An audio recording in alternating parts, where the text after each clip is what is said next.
Ang kapal ng mukha nilang ipagpalit ang ginto sa basurahan. Habang nagkukuskos ako ng sahig na parang alipin, siya na may nakikipagtagay sa babaeng tinawag nilang tagapagligtas. Humalik ka sa paa niya, Maya, o lumayas ka rito. Sigaw ng asawa kong akala mo'y kung sinong Diyos. Hindi nila alam. Ang perang ipinagmamalaki nila ay galing sa sarili kong bulsa. Kinuha niyo ang lahat sa akin, kaya babawiin ko ang bawat sentimong nagbigay sa inyo ng kapangyarihan. Handa na ba silang makilala ang reynang tinapakan nila? Wala ka ng kwenta, baog ka pa. Kung hindi lang naawa ang anak ko sa iyong hampas lupa ka, malamang sa kalsada ka na pinupulot ngayon. Ang mainit na singaw mula sa kumukulong kaldero ay tila humahapdi sa balat ni Maya, ngunit mas masakit ang mga salitang patuloy na umiikot sa kanyang isipan. Nakaluhod siya sa malamig na marmol ng kusina. Maingat na sinasalok ang namumuong sebo mula sa nilulutong kare-kare, ang paboritong ulam ng kanyang biyenan. Namumula na ang kanyang mga kamay dahil sa talsik ng mantika. Pinunasan niya ang pawis sa kanyang noo gamit ang likod ng kanyang braso. Pinipilit na huwag pansinin ang panginginig ng kanyang mga kalamnan. Ni isang patak ng luha ay walang kumawala. Matagal na iyong natuyot sa loob ng 3 taon ng tahimik na pagtitiis.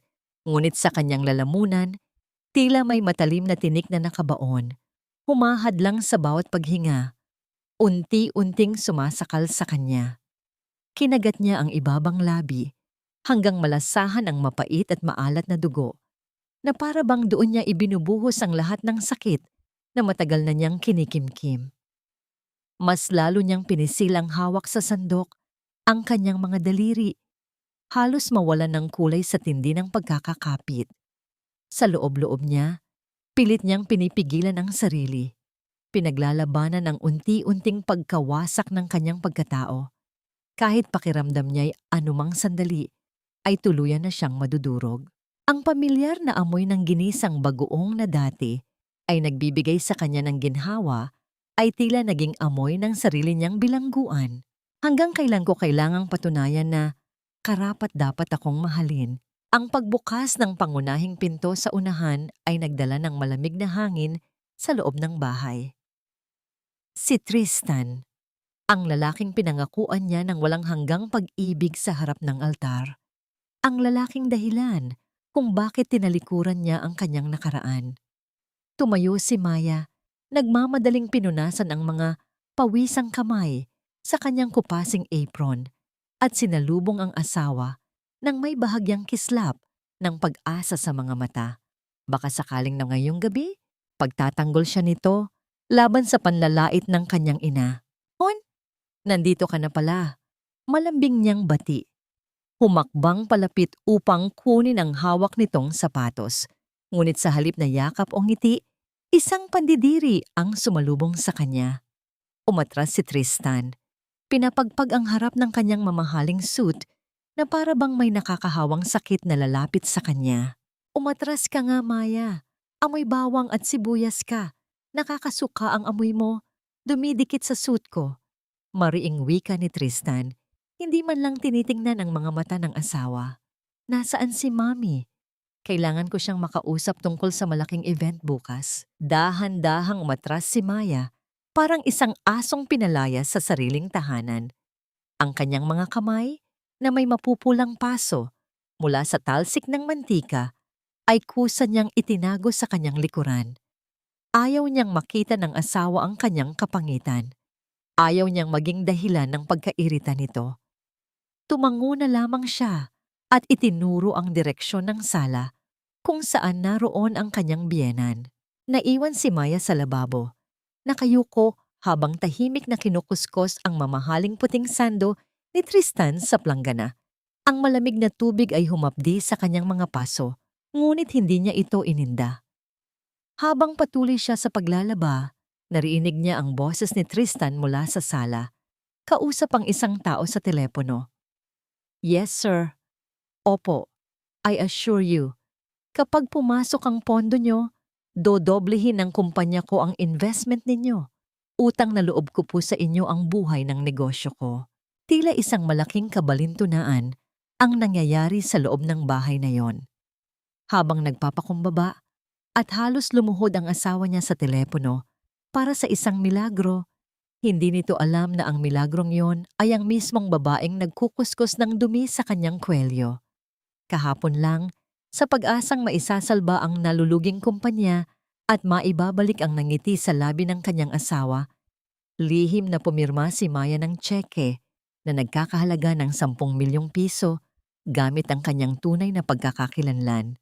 Ibinigay niya ang lahat nang walang hinihinging kapalit, maliban sa kaunting pagmamahal. Sa ilalim ng kanilang kama, sa isang madilim na sulok na hindi naabot ng walis at hindi pinapansin ni numan, ay tahimik na nakahimlay ang isang nakatuping resibo mula sa MH Trust Foundation. Isang maliit na pirasong papel na naglalaman ng katotohanang maaaring magpabagsak sa kahambugan ng buong pamilyang ito sa isang iglap. Ngunit sa sandaling iyon, nanatili itong nakatago sa dilim. Ang mabigat na yabag ng sapatos ni Doña Carmen ay umalingaw-ngaw palapit sa kusina. Huminto ito sa hamba ng pinto. Tinitingnan si Maya mula ulo hanggang paa na parang isang maruming basahan. Bukas ng gabi ang grand gala para sa pagdating ng ating secret investor. Formal na anunsyo ng biyenan. Ang boses ay puno ng kayabangan. Lahat ng kilalang tao sa lipunan ay naroroon. Napatigil si Maya sa paglalaba. Pinunasan niya ang kanyang mga kamay at umangat ang tingin. Pwede po ba akong sumama, Ma? Kahit sa gilid lang po ako, gusto ko lang sanang suportahan si Tristan. Isang nakakainsultong halakhak ang pinakawalan ni Doña Carmen. Ang tunog nito ay sapat na para magpababa ng pagkatao. Ikaw? Sasama? Tingnan mo nga ang sarili mo sa salamin, Maya. Mukha kang labandera. Huwag na huwag kang lalabas ng kwarto bukas. Baka isipin ng mga bisita na namumulot kami ng basurahan para gawing manugang. Maiiwan ka rito at sisiguraduhin mong malinis ang buong bahay pag-uwi namin. Tinalikuran siya nito nang walang pangalawang salita. Naiwan si Maya sa gitna ng malamig na kusina. Pakiramdam niya ay unti-unting hinihigop ang huling patak ng hangin sa kanyang mga baga. Ang mga salitang yon ay tila mga punyal na malalim na bumaon sa kanyang puso. Kakayanin pa ba niya? Sa loob ng kanyang lumang aparador, ang isang kupasing bestida ay tahimik na naghihintay sa dilim. Naging saksi sa mga luhang pilit niyang itinatago para sa isang pamilyang hindi kailanman naging kanya. Ang matingkad na refleksyon ni Tristan sa malaking salamin ng kanilang silid ay tila isang estranghero para kay Maya. Nakatayo ang kanyang asawa roon, suot ang isang mamahaling suit na pinasadya pa mula sa isang kilalang sastre sa Europa. Hawak nito ang mga dulo ng kanyang kwelyo, buong pagmamalaking pinagmamasdan ang sarili. Ito ang hitsura ng tagumpay, Maya. Mayabang na pahayag ni Tristan, ang tinig ay umaapaw sa bilib sa sarili. Tingnan mo ako. Halos pabagsak na ang kumpanya natin noong 1 buwan. Pero dahil sa husay ko, nakahanap ako ng bilyonaryong investor na sasagip sa atin. Ako ang bumuhay sa pamilyang ito. Tahimik lamang na nakayuko si Maya sa isang gilid ng kwarto. Maingat na idinidiin ang mainit na plansa sa puting sando na isusuot ni Tristan sa ilalim ng suit nito. Ang bawat salitang lumalabas sa bibig ng kanyang asawa ay tila isang patalim na dahan-dahang humihiwa sa kanyang dibdib. Hindi nito alam na ang husay at talinong ipinagmamalaki nito ay walang silbi kung hindi dahil sa lihim niyang pag-ubos sa sarili niyang pondo para lamang iligtas ang dignidad ng lalaking mahal niya. Ang bagal mo naman. Pati ba naman pagpaplansa hindi mo magawa ng mabilis? Naiiritang bulyaw ni Tristan nang mapansin ang paghinto ni Maya. Bilis-bilisan mo. Ayokong may kahit isang gusot iyan. Ang mga makakaharap ko bukas ay mga Diyos ng negosyo. Hindi pwedeng mukha akong alalay katulad mo. Nilunok ni Maya ang pait na umakyat sa kanyang lalamunan. Pinilit niyang pakalmahin ang nanginginig niyang mga daliri habang iniaabot ang maayos ng damit. Nang makuha ni Tristan ang damit, huminga ng malalim si Maya. Tinitipo ng huling kakarampot na tapang na natitira sa kanyang puso. Tristan! Mahinang simula niya, ang boses ay halos liparin ng hangin. Alam kong sabi ni Mami ay wag na akong sumama, pero asawa mo ako. Gusto ko sanang nasa tabi mo ako sa pinakamahalagang gabi ng buhay mo. Kahit sa likuran mo lang ako, kahit hindi mo ako ipakilala. Huminto si Tristan sa pag-aayos ng kanyang manggas. Dahan-dahan itong lumingon. Tinitigan si Maya mula sa nakapusod nitong buhok na buhaghag, pababa sa kupasing t-shirt at lumang jogging pants, hanggang sa mga paang nakatsinelas lamang. Isang pilit at nakakainsultong nangiti ang sumilay sa mga labi nito. Sasama ka? Para ano, Maya? Para hiyain ako? Ang boses nito ay kalmado ngunit puno ng lason. Titingnan ka pa lang ng mga investors, babagsak na ang stock ng kumpanya ko. Ang asawa ng isang CEO ay dapat mukhang reyna, hindi mukhang katulong na napulot sa kalye. Huwag mo nang ipilit ang isang bagay na hindi mo kailanman maaabot. Tinalikuran siya nito at naglakad palabas ng silid nang walang pag-aalinlangan. Nang sumara ang pinto, tila gumuho ang mga tuhod ni Maya. Napakapit siya sa gilid ng plansahan. Unti-unti, naglakad siya patungo sa malaking salamin kung saan nakatayo ang kanyang asawa kanina. Tinitigan niya ang sarili. Dahan-dahan niyang inalis ang ipit sa kanyang buhok, hinayaang bumagsak ang mga magulong hibla nito sa kanyang balikat. Hinaplos niya ang kanyang pisngi na wala ng bakas ng kolorete, ang kanyang mga matang na walan na ng ningning, at ang kanyang mga balat na naging magaspang dahil sa walang katapusang gawaing bahay. Nasaan na ang masigla at mayaman na tagapagmana?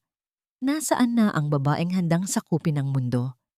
Ipinagpalit niya ang lahat ng iyon para sa isang pag-ibig na unti-unti siyang pinapatay. Ang malalim niyang pagmumuni-muni ay nabulabog nang bumukas muli ang pinto. Pumasok si Doña Carmen. Suot ang isang kumikinang na kwintas na pilit ginagaya ang tunay na diamante. Narinig pala nito ang usapan nilang mag-asawa. Ang lakas din ng loob mong mag-ambisyon, ano? Panunuyan ng matanda habang inaayos ang peking alahas sa leeg. Dahil masyadong mataas ang pangarap mong makarating sa gala, may ibibigay akong espesyal na gawain sa'yo.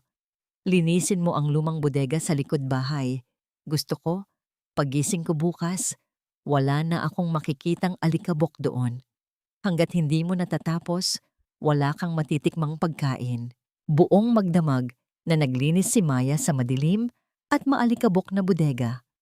Ang bawat pagwalis at pagpupunas niya ay sinasabayan ng mabigat na paghinga at pamamanhid ng kanyang mga braso. Sa kalagitnaan ng kanyang pag-aayos ng mga lumang kahon, naramdaman niya ang mahinang pag-vibrate ng kanyang lumang cellphone na nakatago sa malalim na bulsa ng kanyang palda. Isang pamilyar na numero ang lumitaw sa screen. Si Nanay Rosa, ang pinagkakatiwalaang katiwala ng kanilang lumang asyenda sa probinsya. Sumagot si Maya. Pilit pinasasaya ang tinig.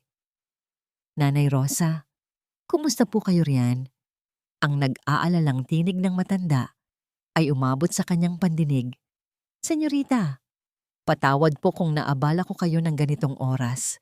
May mga negosyanteng umaali-aligid sa hasyenda nitong mga nakaraang araw. Pilit nilang inaalok na bilhin ang lupa ng mga ninuno ninyo para raw tayuan ng resort. Natatakot po ako na baka pilitin nila tayo. Napakuyom ang mga kamay ni Maya. Ang hasyenda na lamang ang kaisa-isang ala-alang na iwan ng kanyang mga yumaong magulang. Ito ang kanyang tunay na tahanan. Huwag po kayong mag-alala, Nanay Rosa. Walang sino man ang makakakuha ng lupa natin. Ako po ang bahala. Pabayaan niyo lang po sila pansamantala. Malapit na po akong umuwi. Ibinaba niya ang tawag at itinagong muli ang telepono. Isang bagong kislap ng determinasyon ang nabuo sa kanyang mga mata. Hindi niya hahayaang mawala ang tanging bagay na tunay na sa kanya. Kinabukasan, ang buong bahay ay abala at puno ng tensyon para sa gabi ng pagdiriwang. Pagod, puyat at gutom si Maya mula sa paglilinis ng bodega nang salubungin siya ni Tristan sa sala. Bakas ang matinding pagkadismaya at galit sa mukha nito. Tumawag si Inday. Nagkasakit daw ang tanga at hindi makakapasok. Sigaw ni Tristan. Sinipa ang isang silya sa inis. Sino ang magdadala ng extra kong sapatos?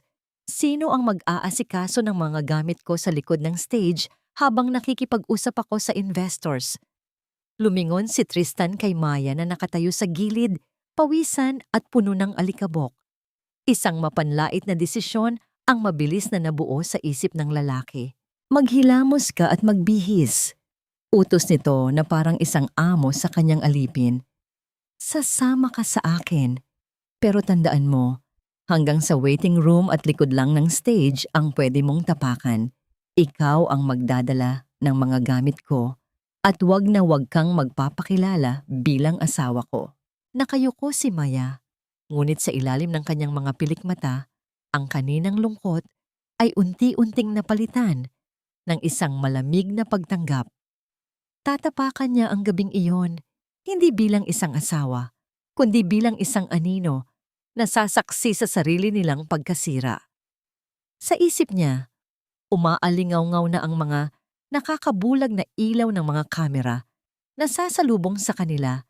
Hindi alam ng kanyang asawa na ang ilaw na yon ang siyang maglalantad sa pinakamadilim nitong lihim. Ang marangyang ballroom ng Grand Hotel ay tila isang malaking entablado ng mga kasinungalingan. Ang mga nagkikislapang chandelier ay naghuhulog ng ginintuang liwanag sa mga taong nababalot ng mamahaling sutla at diamante. Ngunit may mga pusong mas malamig pa sa yelo. Sa isang madilim na sulok, malapit sa pintuan patungo sa kusina, nakatayo si Maya. Suot niya ang pinakamaayos niyang itim na bestida na 5 taon na ang nakalipas ng huli niyang nabili. Ngunit mukha pa rin itong basahan kung itatabi sa mga kasuotan ng mga bisita. Hawak niya ng mahigpit ang mabigat na leather bag na naglalaman ng mga reserbang gamit ng kanyang asawa. Ang kanyang mga paa ay namamanhid na sa tagal ng pagkakatayo. Ngunit mas manhid ang kanyang damdamin sa tuwing nakikita niya si Tristan na nakikipagnitian at nakikipagkamay sa mga estranghero. Pilit itinatago ang katotohanang nabubuhay lamang ang kumpanya nito sa utang. Mula sa kanyang kinatatayuan, nakita niya si Doña Carmen na abala sa pakikipagplastikan sa isang grupo ng mga mayayamang matatanda. Nakadikit ang kanyang biyenan kay Senyora Patricia, isang sikat at mapagmataas na socialite na kilalang malapit na kaibigan ng pinakamalaking supplier ng kumpanya ni Tristan. Ang bawat tawa at papuri ni Doña Carmen ay tila pilit na musika na umaalingaw-ngaw sa pandinig ni Maya. Napakaganda ng kwintas ninyo, Senyora Patricia. Tiyak kong milyones ang halaga niyan. Nag-uumapaw sa pambobola ang tinig ni Doña Carmen habang tinatapik-tapik pa ang braso ng ginang. Sa hindi inaasahang pagkakataon, umikot si Senyora Patricia upang kumuha ng panibagong baso ng champagne mula sa dumaang waiter.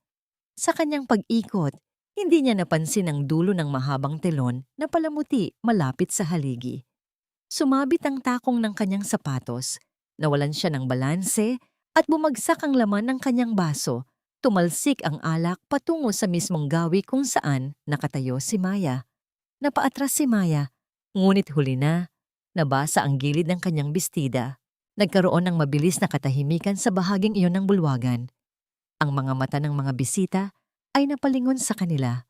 Pulang-pula ang mukha ni Senyora Patricia sa hiya. At bago pa man ito makapagsalita upang magalit sa mga organizer, mabilis na nakaisip ng paraan si Doña Carmen upang isalba ang sitwasyon at mas lalong bumango ang pangalan sa ginang. Nilapitan ni Doña Carmen si Maya. Ang mga mata nito ay nagliliyab sa galit at kaplastikan. Ikaw na tanga ka! Pasigaw na bungad nito, itinuturo ang nananahimik na manugang. Bakit ka ba nakaharang dyan? Hindi mo ba nakitang dadaan ang mga mahahalagang bisita natin? Sinadya mo bang patidihin si Senyora Patricia dahil inggit ka sa kanya? Nanlaki ang mga mata ni Maya. Wala po akong ginagawa. Nakatayo lang po ako rito. Hindi na natapos ni Maya ang kanyang sasabihin. Sa harap ng 12-dosenang mga matang mapanghusga, itinaas ni Doña Carmen ang kanyang kamay at pinakawalan ng isang malakas at matunog na sampals sa pisngi ni Maya. Ang puwersa ng pagkakabigla ay nagpatabingi sa mukha ni Maya, ngunit ang higit na nagpamanhid sa kanya ay ang hapdi nang sumalat ang matalim na gilid ng pekeng diamanteng singsing ni Doña Carmen sa kanyang balat. Isang manipis at mapulang linya ng dugo ang dahan-dahang gumuhit sa kanyang kaliwang pisngi. Napasinghap ang ilang mga bisita habang ang iba ay bumulong-bulong. Hawak ni Maya ang kanyang humahapding pisngi. Ang paningin niya ay naghahanap ng isang pamilyar na anino. Hinanap niya ang kanyang asawa. Nakita niya si Tristan na mabilis na naglalakad palapit sa kanila. May munting pag-asa na nabuhay sa dibdib ni Maya. Ang huling pilit na paniniwala na marahil sa sandaling ito ng labis na kahihiyan ay ipagtatanggol siya ng lalaking kanyang pinakasalan. Huminto si Tristan sa kanyang harapan, ngunit sa halip na hawakan siya upang alalayan, tiningnan siya nito na parang isang kasuklam-suklam na insekto. "Huwag mo akong ipahiya sa harap ng mga taong ito." Malamig at mababang bulong ni Tristan, ngunit sapat ang diin upang bumaon sa puso ni Maya. "Lumuhod ka at humingi ka ng tawad kay Senyora Patricia." Ngayon din, tumigil ang pag-ikot ng mundo ni Maya. Ang boses ng kanyang asawa ay tila isang malakas na kulog na bumasag sa huling pader ng kanyang pag-ibig at pagtitiis. Tinitigan niya ang mga mata ni Tristan, mga matang walang bakas ng awa, walang bakas ng pagmamahal, kundi purong takot na mawalan ng pera at kapangyarihan. Sa sandaling iyon, ang 3 taon ng kanyang pagpapakaalipin ay naging isang napakalinaw na larawan ng kanyang katangahan. Hindi siya kailanman naging asawa. Siya ay naging isang kasangkapan na madaling itapon kapag hindi na kailangan. Ang mga luha na kanina pa nagbabadyang tumulo ay kusa ng umatras. Ang sakit sa kanyang pisngi ay nawala. Napalitan ng isang nakapanlulumong kamanhiran na nagmula sa pinakamalalim na bahagi ng kanyang kaluluwa.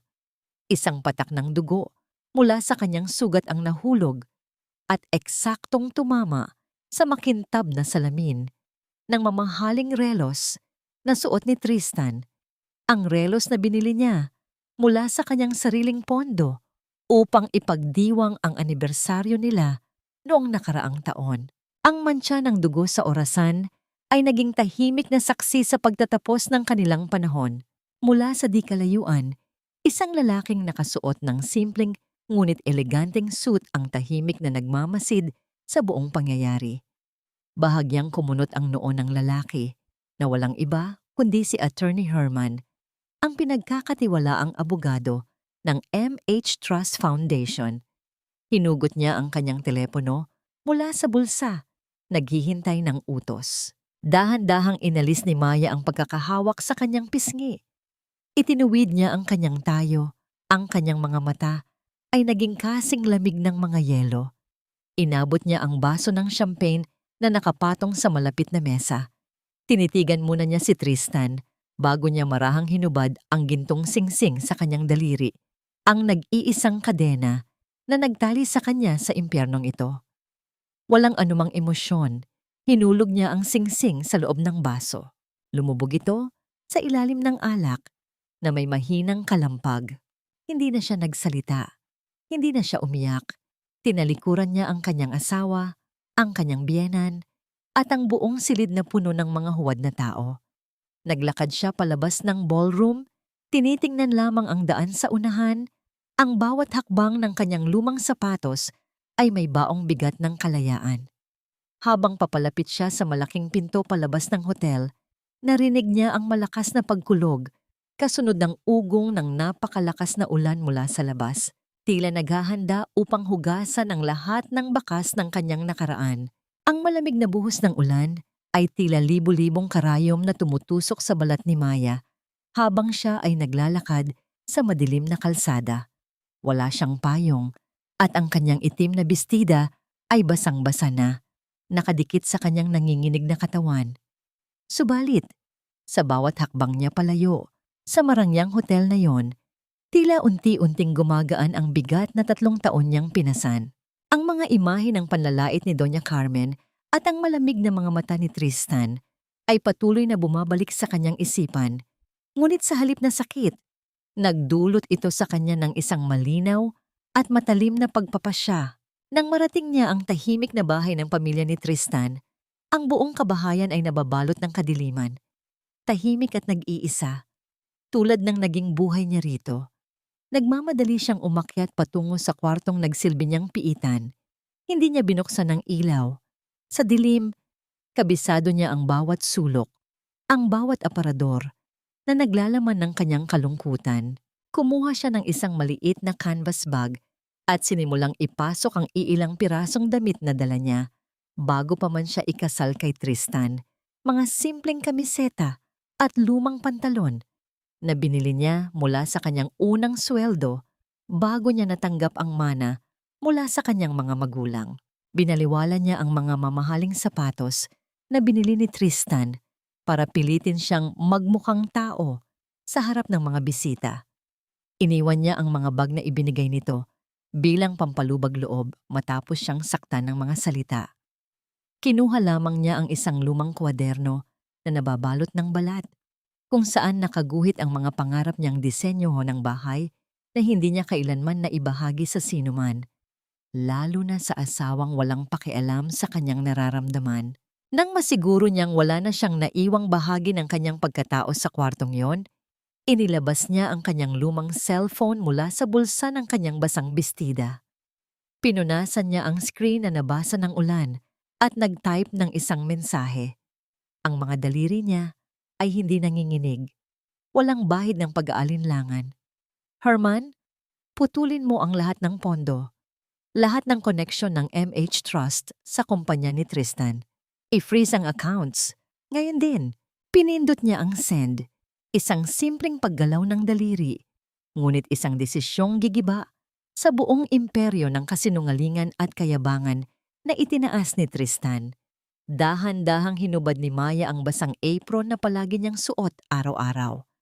Ang simbolo ng kanyang pagpapakaalipin. Inihagis niya ito sa loob ng basurahan, malapit sa pinto. Nang may matinding panggigigil, tinapos ang huling hibla ng koneksyon niya sa pamilyang umalipin sa kanya. Isinukbit niya ang kanyang bag at tuluyan ng lumabas ng bahay, hindi na muling lumingon papabalik. Ilang oras makalipas, ang katahimikan ng bahay ay binasag ng malakas na pagbukas ng pinto. Pumasok si Tristan, pasuray-suray sa paglalakad dahil sa kalasingan. Ang amoy ng alak ay humalo sa hangin ng sala. Inihagis niya ang kanyang suit sa sofa at sumigaw. Umaasang sasalubungin siya ng asawang handang magsilbi. "Maya, nasaan ka na namang walang silbi ka? Ipagtimpla mo ako ng kape. Masakit ang ulo ko." Walang sumagot. Ang umaalingaw-ngaw na katahimikan ang tanging naging tugon sa kanya. Nagdadabog siyang umakyat sa kwarto.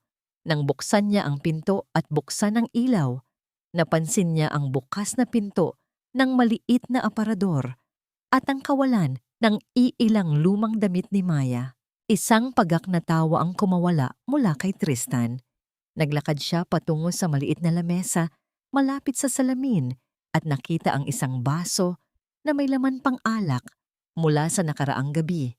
At sa tabi nito, nakalapag ang isang singsing na pamilyar sa kanya. Ang singsing na itinapon ni Maya sa party kanina. Ibinulsa ito siguro ng biyenan niya o ng isang staff at inuwi. Kinuha niya ang singsing at tiningnan ito nang may pang-iinsulto. "Tingnan mo nga naman." Nagmamatigas ang hampas lupa. Bulong niya sa sarili habang tumatawa. "Saan ka naman pupunta? Wala kang pera, wala kang pamilya. Mamaya lang luluhod ka rin at babalik dito kapag kumalam na ang sikmura mo. Wala namang pupuntahan, yang patay gutom na yan." Itinapon niya ang singsing pabalik sa lamesa. Handa na sanang humiga at matulog. Nang biglang umilaw at sunod-sunod na nag-vibrate ang kanyang cellphone sa bulsa. Kinuha niya ito, naiirita sa pambubulabog ng ganitong oras. Ngunit nang mabasa niya ang laman ng mensahe mula sa Chief Financial Officer ng kanyang kumpanya. Unti-unting naglaho ang kalasingan at pinalitan ito ng malamig na takot. Ang mensahe ay nakasulat sa malalaking letra, nagpapanik. Sir, emergency. Ang MH Trust. Ini-withdraw nila lahat ng investments, lahat ng account natin frozen. Paubos na ang operating funds natin pagdating ng umaga. Nabitawan ni Tristan ang kanyang telepono. Ang tunog ng pagbagsak nito sa sahig ay tila unang hudyat ng pagguho ng mundo niya. Tumingin siya sa paligid ng marangyang kwarto na pinondohan ng walang katapusang pautang at kasinungalingan. Sa unang pagkakataon, naramdaman niya ang malamig na hangin ng kawalan. Malayo mula sa syudad, ang unang sinag ng araw ay nagsimulang sumilip sa pagitan ng mga ulap. Hinahagka ng mga luntiang puno ng kape sa malawak na probinsya. Si Maya, lulan ng isang bus, ay nakatingin sa bintana. Pinagmamasdan ang unti-unting paglilinaw ng tanawin. Ang kanyang mukha ay pagod, ngunit ang kanyang mga mata ay nagniningning ng bagong pag-asa, handang yakapin ang umagang matagal na niyang pinagkaitan sa sarili. Ang lumang bakal na gate ng hacienda ay mabagal na bumukas, kasabay ng munting pagngit-ngit na tila isang pamilyar na tinig na sumasalubong sa pagbabalik ni Maya. Ang malawak na lupain, na puno ng mga nagtataasang puno ng kape at namumulaklak na mga halaman, ay nagpadama sa kanya ng kapayapaan na matagal na niyang ninanais. Pagbaba niya mula sa tricycle, nakita niya si Nanay Rosa na nagmamadaling lumabas mula sa lumang bahay na bato, umiiyak habang pinupunasan ng kanyang mga mata gamit ang laylayan ng kanyang duster. "Aking senyorita!" Humihikbing tawag ng matanda. Hindi inalintana ang sariling rayuma habang patakbong yumakap kay Maya. "Bakit ganyan ang itsura mo? Bakit ganyan kagaan ang iyong bagahe? At ano itong nasa iyong pisngi?" Dahan-dahang hinaplos ni Nanay Rosa ang namumulang sugat sa pisngi ni Maya. Ang bawat pagdampi ng kamay ng matanda ay puno ng pagmamahal na matagal nang inasam ni Maya. Napaluha siya, hindi dahil sa sakit ng sugat, kundi dahil sa ginhawang makaramdam ng tunay na pag-aalaga. "Wala na po iyon, Nanay Rosa," malambing na tugon ni Maya, pinipigilang umiyak ng tuluyan. "Ang mahalaga ay nakauwi na ako. Dito na ako titira." Pagkatapos mag-ayos ng mga gamit sa kanyang lumang kwarto, nagpasya si Maya na maglakad-lakad sa paligid ng hacienda. Ang amoy ng sariwang lupa at mga namumulaklak na kape ay nagsilbing gamot sa kanyang sugatang kaluluwa. Tinitingnan niya ang mga sirang pader at mga bintanang kailangan na ng pagkukumpuni. Ito ang mga bakas ng panahon, katulad ng mga sugat sa kanyang puso, kailangan ng mahabang proseso ng paghihilom.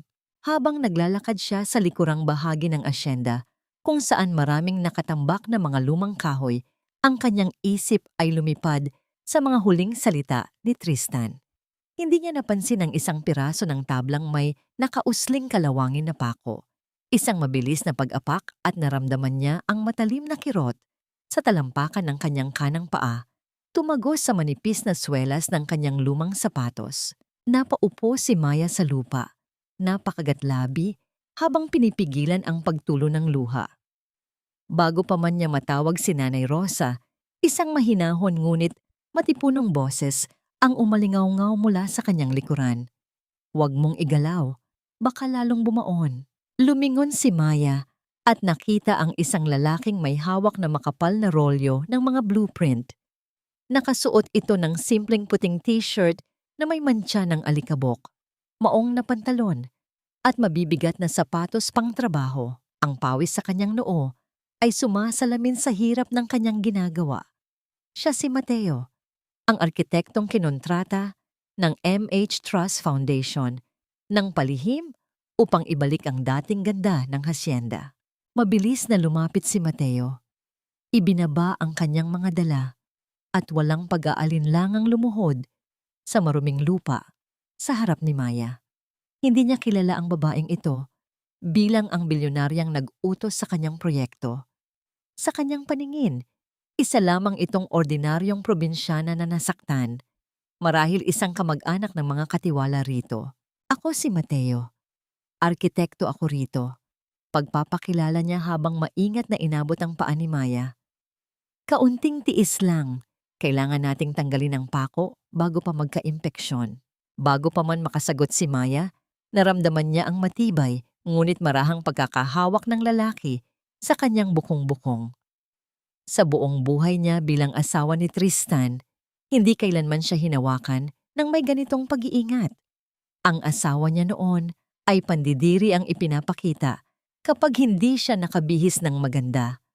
Ngunit ang estrangherong ito ay hindi man lang nagatubili na hawakan ang kanyang maruming sapatos. Mabilis at maingat na tinanggal ni Mateo ang pako. Kumuha siya ng malinis na panyo mula sa kanyang bulsa at mahigpit na itinakip sa sugat upang pigilan ang pagdurugo. Kailangan nating hugasan yan at lagyan ng gamot. Baka kailangan mo rin ng antitetano. Seryosong wika niya, ang mga mata ay puno ng tunay na pag-aalala habang nakatingin sa mukha ni Maya. Salamat! Mahinang sagot ni Maya, hindi makapaniwala sa kabaitang ipinapakita sa kanya. Kamag-anak ka ba ni Nanay Rosa? Tanong ni Mateo habang inaalalayan siyang tumayo. Ang kanyang malaking kamay ay matatag na nakasuporta sa siko ni Maya. Madalas ko siyang makitang nag-iisa rito. Mabuti naman at may kasama na siya. Napakaganda ng lugar na ito. Sayang kung walang mag-aalaga. Hindi itinama ni Maya ang maling akala ni Mateo. Sa unang pagkakataon, gusto niyang maranasan kung paano tratuhin bilang isang simpleng tao na walang kaugnayan sa malaking pera o kapangyarihan. Opo, nagtatrabaho po ako dito noon. Nagpasya po akong bumalik. Inalalayan siya ni Mateo hanggang sa malaking balkonahe ng bahay na bato at pinaupo sa isang siliyang yantok.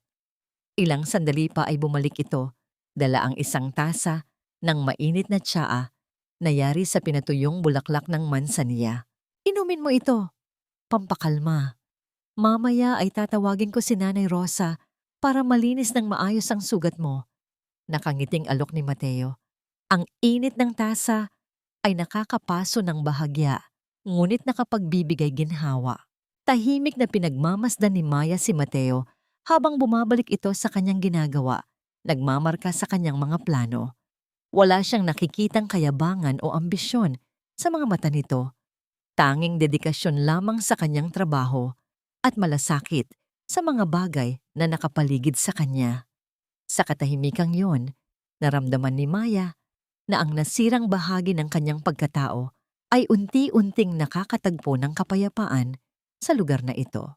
Habang hinihipan niya ang mainit na tsa, ang isip niya ay hindi maiwasang magbalik sa Maynila. Ano na kaya ang nangyayari sa mga taong nagtulak sa kanya rito? Sa kabisera, ang opisina ni Tristan ay puno ng nakakabinging kaguluhan. Ang telepono sa ibabaw ng kanyang mesa ay walang patid sa pagring. Hawak ni Tristan ang isang opisyal na sulat mula sa bangko. Nanginginig ang kanyang mga kamay habang binabasa ang mga salitang nagpapabilis ng tibok ng kanyang puso. Nakatakdang ipasubasta ng bangko ang kanilang marangyang bahay kung hindi nila mababayaran ang lahat ng utang at interes sa loob lamang ng 7 araw. Ang kayabangang binuo niya sa pamamagitan ng pera ng iba ay ngayon unti-unti nang gumuguho, dinudurog ang kanyang huwad na katanyagan. Paunti-unti hanggang sa wala nang matira. Nakatingin siya sa sulat habang sa likod ng kanyang utak ay nagsimulang gumapang ang takot na kailanman ay hindi niya naranasan. Ang simula ng linggo sa kumpanya ni Tristan ay sumalubong na tila isang dambuhalang bagyo na walang binibigay na babala.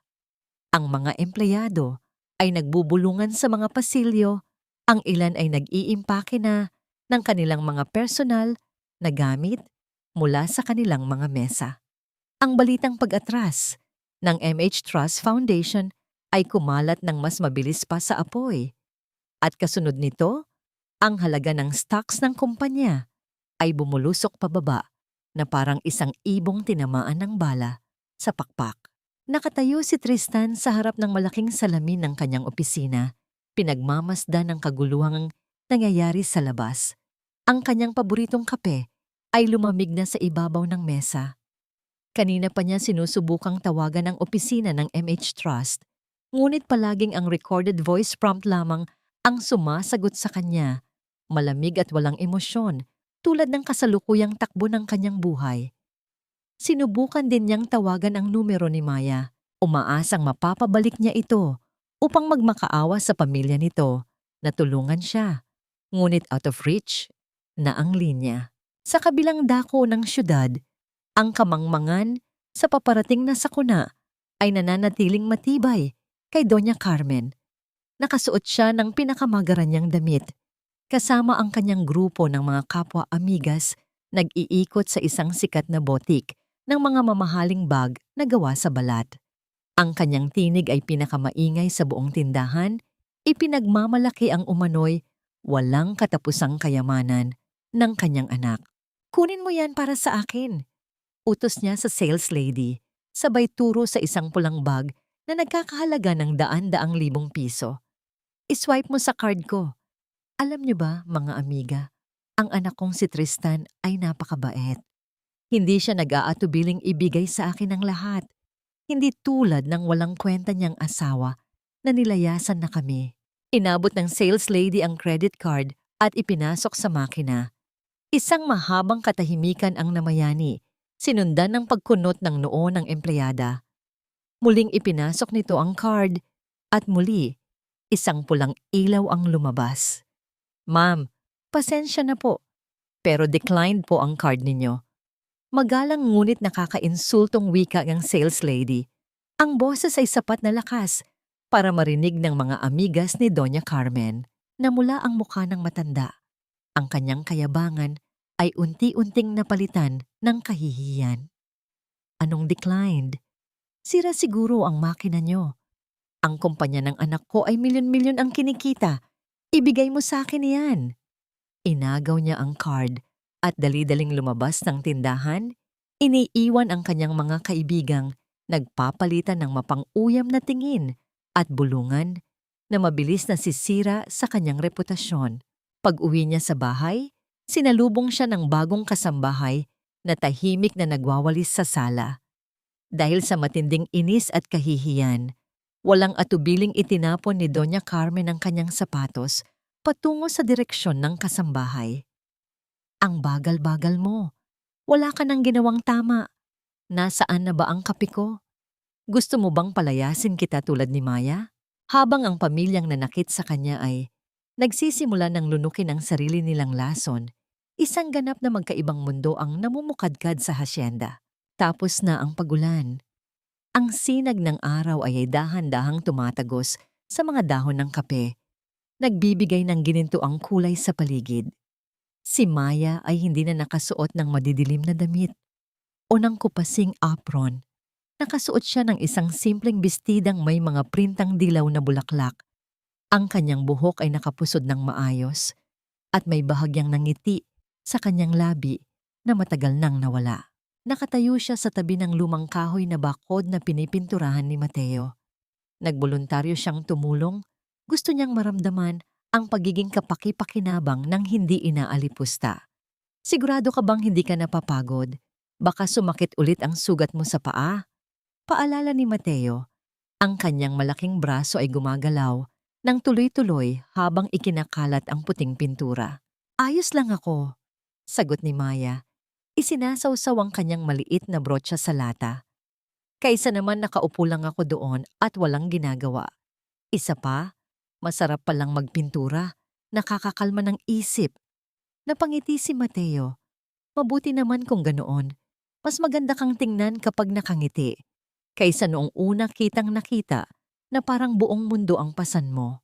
Habang nagsasalita si Mateo, hindi niya napansin na ang dulo ng kanyang brotsa ay may sobrang pintura. Nang iangat niya ito upang magsalita, isang patak ng puting pintura ang tumalsik at eksaktong dumapo sa dulo ng ilong ni Maya. Pareho silang napatigil. Tiningnan ni Mateo ang maliit na puting tuldok sa ilong ng babae at hindi niya mapigilang mapahalakhak. Isang malalim at tapat na tawa na nagpatunaw sa natitirang kaba sa dibdib ni Maya. Bago pa niya mapunasan ang sarili, itinaas ni Mateo ang kanyang malinis na hinlalaki at maingat na pinunasan ang pintura sa ilong ni Maya. Ang saglit na pagdampi ng daliri ng lalaki sa kanyang balat ay nag-iwan ng isang mainit na pakiramdam na umabot hanggang sa kanyang puso. Sa kauna-unahang pagkakataon, sa loob ng 3 taon, pinakawalan ni Maya ang isang tapat at malakas na halakhak. Ang tunog nito ay tila musika na nagpaligaya sa buong hasyenda. Ngunit habang nagpapahinga sila sa lilim ng malaking puno ng mangga, ang katahimikan ng hapon ay binasag ng pagtunog ng telepono ni Maya. Nagpaalam muna siya kay Mateo at lumayo ng kaunti upang sagutin ang tawag. Si Attorney Herman ito, ang boses ay seryoso. Senyora Maya, pasensya na po sa abala, ngunit kailangan niyong malaman ang ginagawa ng inyong asawa. Humigpit ang hawak ni Maya sa telepono. Ang ngiti sa kanyang labi ay agad na naglaho. Ano ang ginagawa niya, Herman? Pinipilit niyang isanla ang titulo ng lupa ng inyong pamilya. Nalaman ko na ipinangalan niya ito sa sarili niya noon nang pilitin niya kayong pumirma ng mga dokumento sa ilalim ng pag-aakalang ito ay para sa kumpanya. Ngayon, ginagamit niya ito bilang collateral para makakuha ng emergency loan upang bayaran ang interes ng bahay nila. Ang lamig ng hangin ay tila bumaon sa buto ni Maya. Ang titulo ng lupang ipinundar ng kanyang mga magulang. Ang kaisa-isang bagay na tunay na sa kanya, tinatangkapang nakawin ng lalaking walang idinulot kundi pasakit. Napakuyom ang kamao ni Maya. Ang kanyang mga mata ay nanliit sa galit. Hindi na ang galit ng isang asawang niloko, kundi ang galit ng isang reynang inagawan ng korona. Herman, malamig niyang utos. Harangan mo ang loan na yon. Gumamit ka ng anumang legal na paraan para ipaalala sa bangko kung sino ang tunay na nagmamay-ari ng pera. Gusto kong makita kung paano siya gumapang ng walang kahit isang sentimo. Binaba niya ang telepono. Ang madilim na ulap ay muling nagsimulang mamuo sa kalangitan, sumasabay sa paparating na unos na kanyang ibabagsak sa pamilyang sumira sa kanya. Ang ulan ay nagsimulang bumagsak ng walang babala, bumubugbog sa mga lumang bubungan ng hasyenda. Ang mga patak nito ay tila mabibigat na luha ng langit, naghuhugas sa mga natitirang alikabok ng nakaraan. Sa loob ng malaking bahay na bato, ang hangin ay malamig at mamasa-masa, ngunit may kakaibang init na bumabalot sa silid kung nasaan sina Maya at Mateo. Isang lumang butas sa bubong ng sala ang hindi pa tuluyang nakukumpuni. Ang tubig ay nagsimulang tumulo.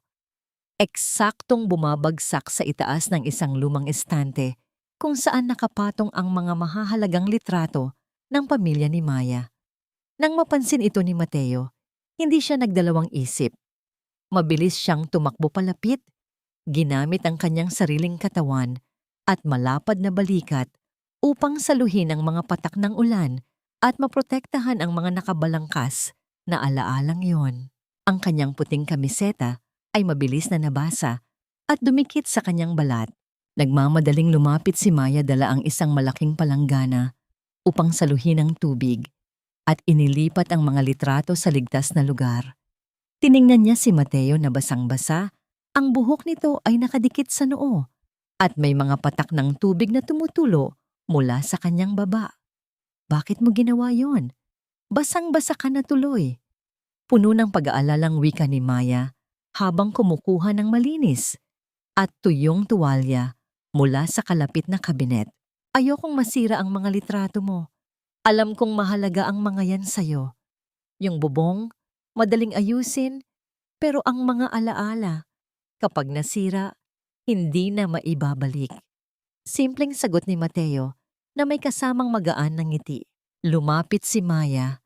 Ang hawak na tuwalya ay dahan-dahang idinampi sa buhok ni Mateo. Hindi umangal ang lalaki. Hinayaan niya lamang si Maya na punasan ang kanyang ulo. Napakalapit nila sa isa't isa. Ang distansya ay halos sapat na upang maramdaman nila ang paghinga ng bawat isa. Ang amoy ng ulan mula sa labas ay humalo sa amoy ng sabong panligo mula sa balat ni Mateo. Tumigil ang oras para kay Maya. Habang maingat niyang pinupunasan ang buhok ng lalaki, hindi niya maiwasang mapansin ang lalim ng mga mata nito. Mga matang walang itinatago, walang hinihinging kapalit. Isang malaking kaibahan sa mga matang palaging nakatingin sa kanya nang may panghuhusga at pagkadismaya. Habang inililipat ni Maya ang tuwalya sa balikat ni Mateo, bahagyang umangat ang kamay ng lalaki. Marahan niyang hinawakan ang pulso ni Maya, pinigilan ang paggalaw nito. Ipinikit ni Mateo ang kanyang mga mata, huminga ng malalim at bumulong. Salamat sa pag-aalaga, Maya. Ang boses niya ay mababa at malambing, tila isang kanta na pilit nagpapakalma sa mga natitirang unos sa puso ni Maya. Walang mali siya, walang pagmamadali, tanging purong pagpapahalaga lamang.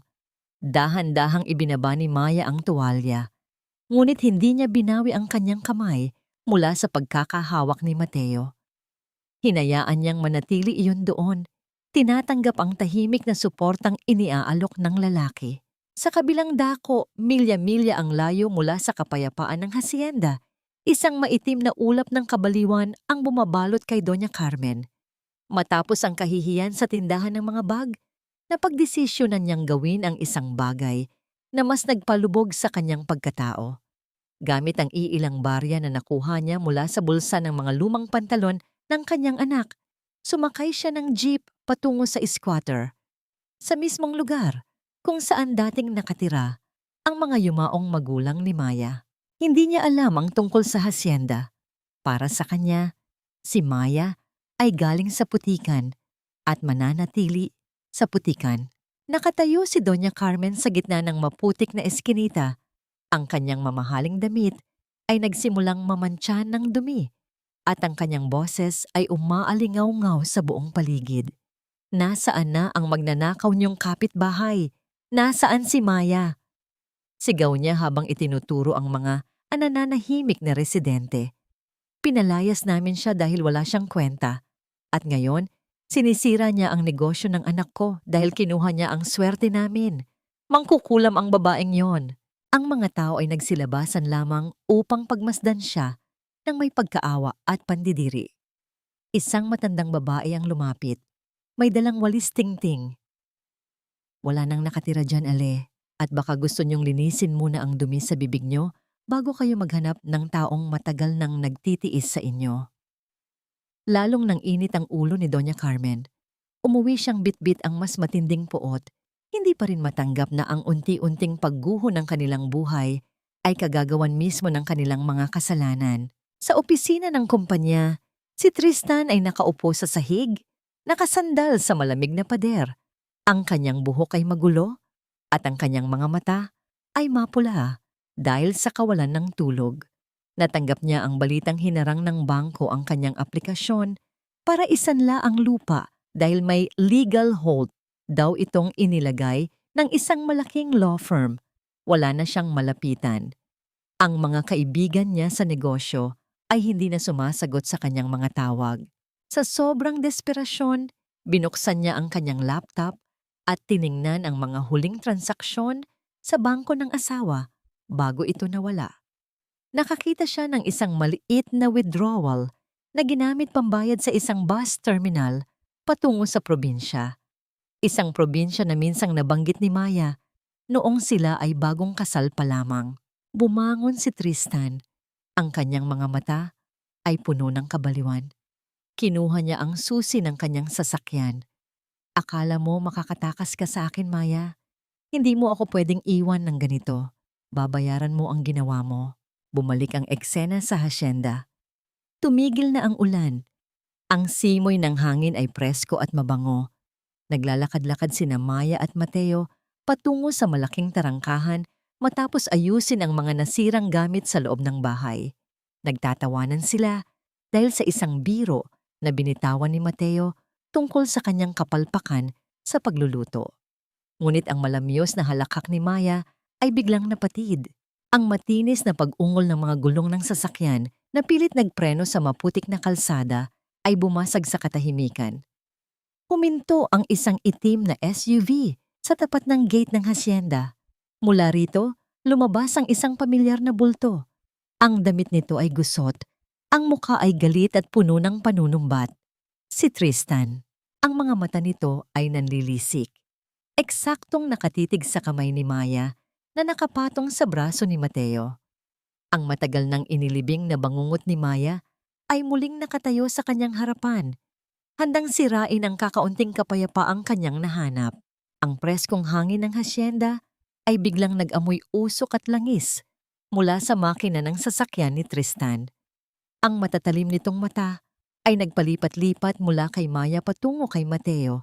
Tila sinusukat ang pagkatao ng lalaking nasa tabi ng kanyang asawa. Ang yabang na nakatatak sa kanyang muka ay hindi nagbago.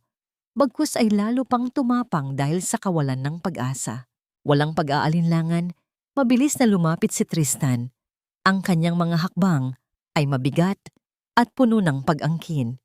Hindi siya nag-aksaya ng panahon sa paghingi ng tawad o pangungumusta. "Umuwi na tayo, Maya. Tigilan mo na itong drama mo." Sigaw niya. Idinuro ang kanyang daliri sa direksyon ng asawa. "Akala mo ba nakakatawa ang ginagawa mo? Iniwan mo ang bahay, pinatay mo ang cellphone mo, at nagtatago ka sa probinsyang ito kasama ang lalaking to." Nanatiling tahimik si Maya. Hindi siya natakot o umiwas ng tingin. Ang mga mata niya, na dati ay laging nakayuko bilang paggalang, ngayon ay diretsong nakatitig sa lalaking minsang nagpaliit sa kanyang mundo. Nang hindi sumagot si Maya, ibinaling ni Tristan ang kanyang atensyon kay Mateo. Tiningnan niya ang alikabok sa damit ng arkitekto at ang pintura sa mga kamay nito. Isang mapanlait na tawa ang kumawala sa mga labi ng negosyante. At sino naman to? Isang hamak na kargador? Karpintero?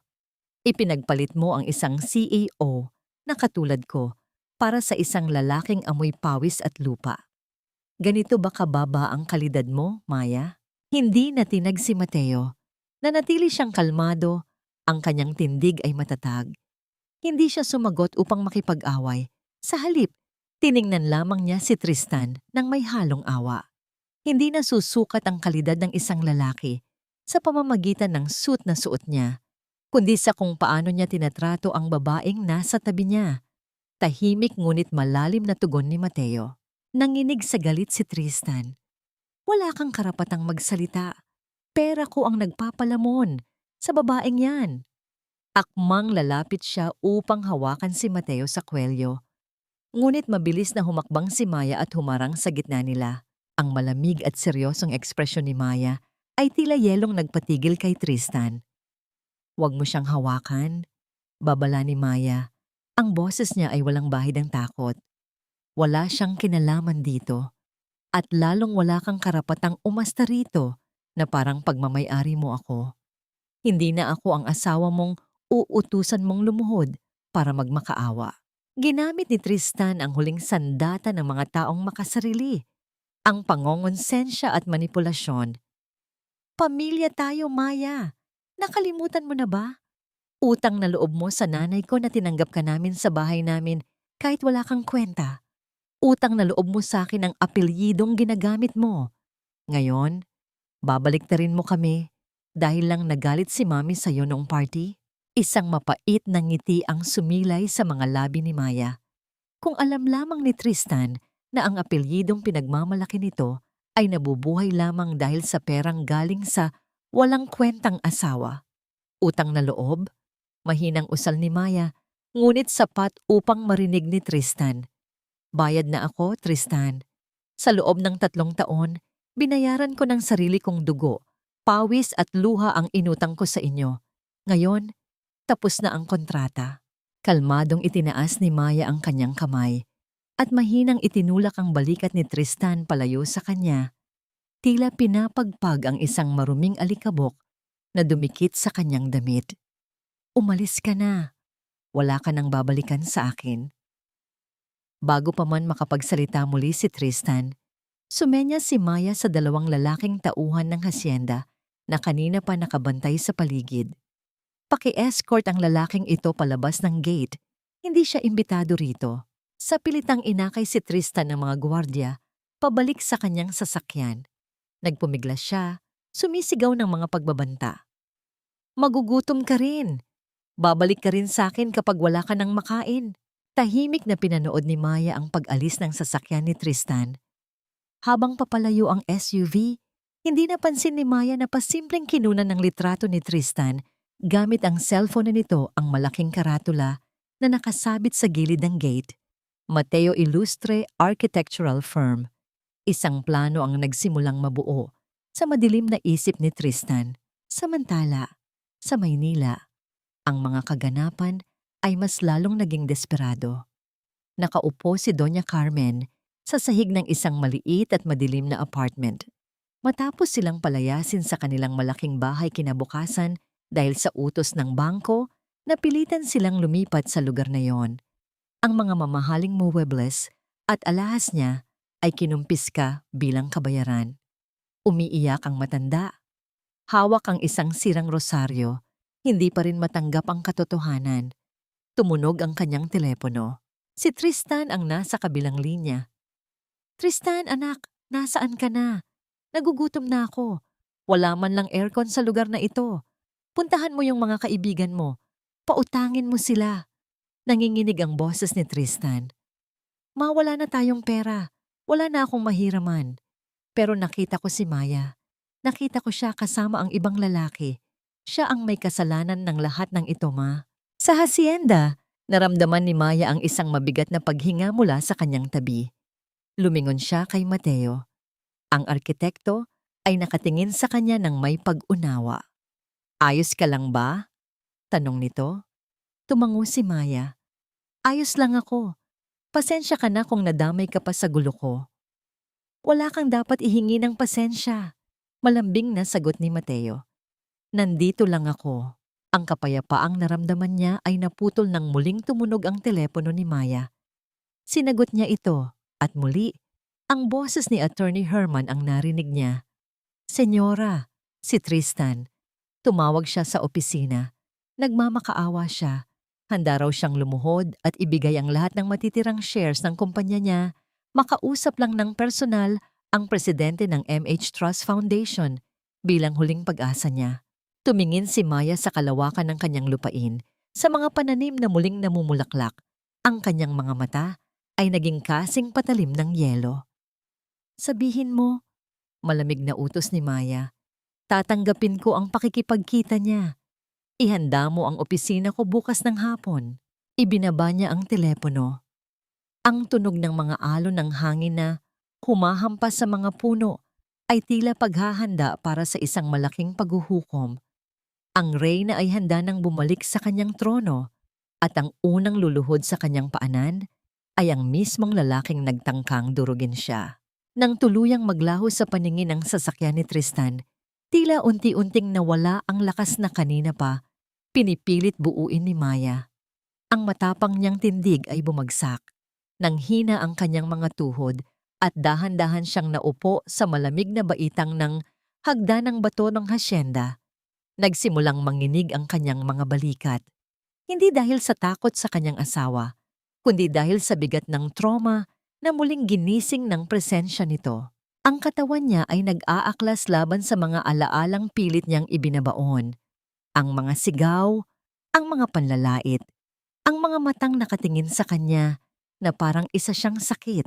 Isang mainit na kape ang inilapag sa maliit na mesa sa kanyang gilid.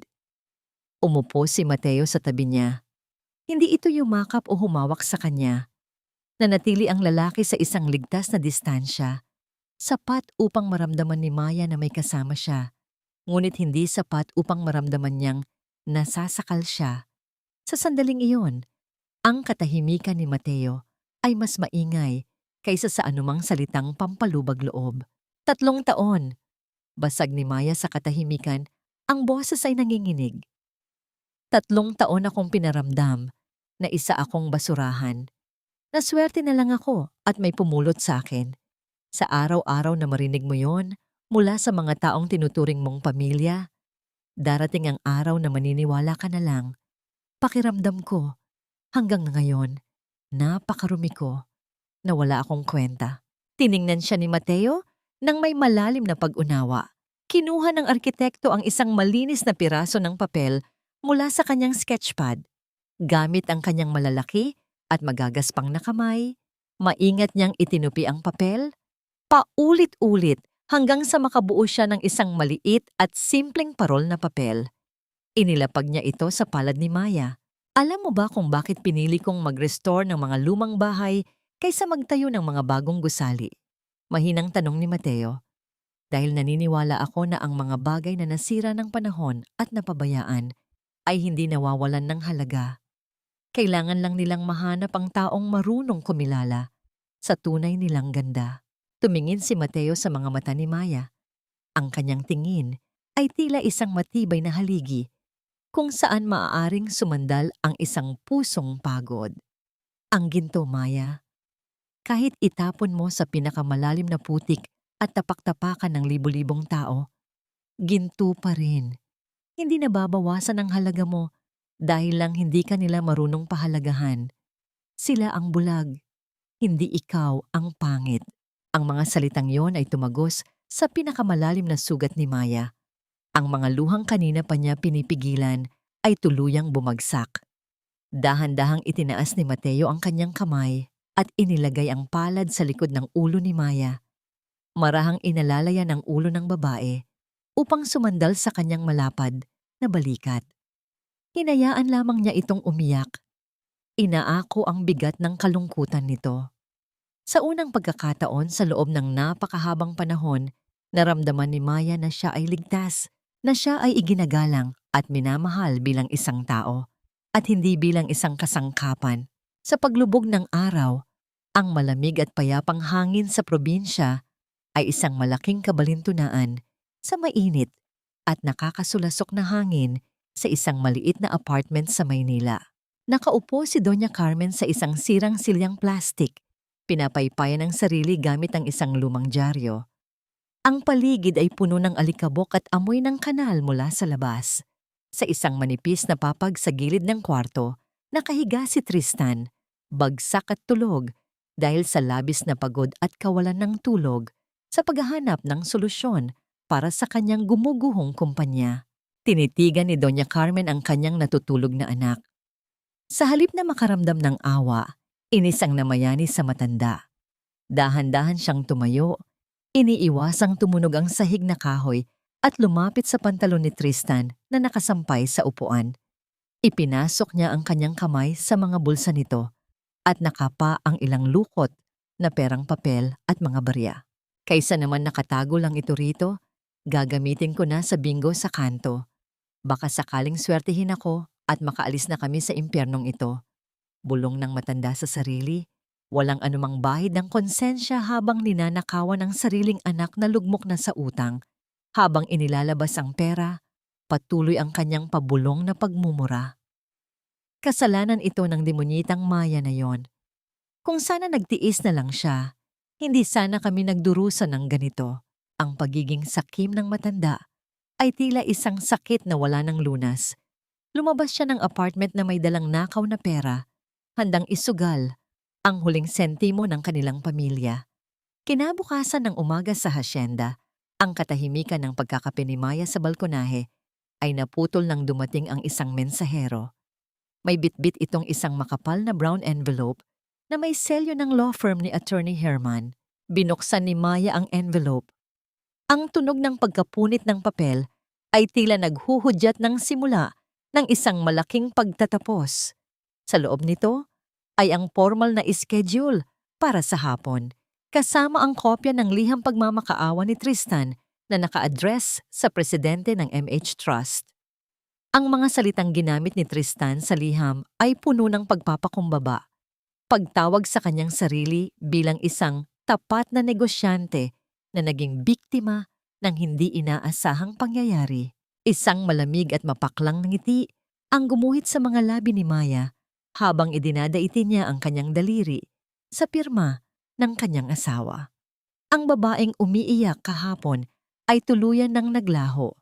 Tumayo siya, ang kanyang tindig ay nag-uumapaw sa kapangyarihan at awtoridad. Ihanda mo ang pinakamaganda kong suit.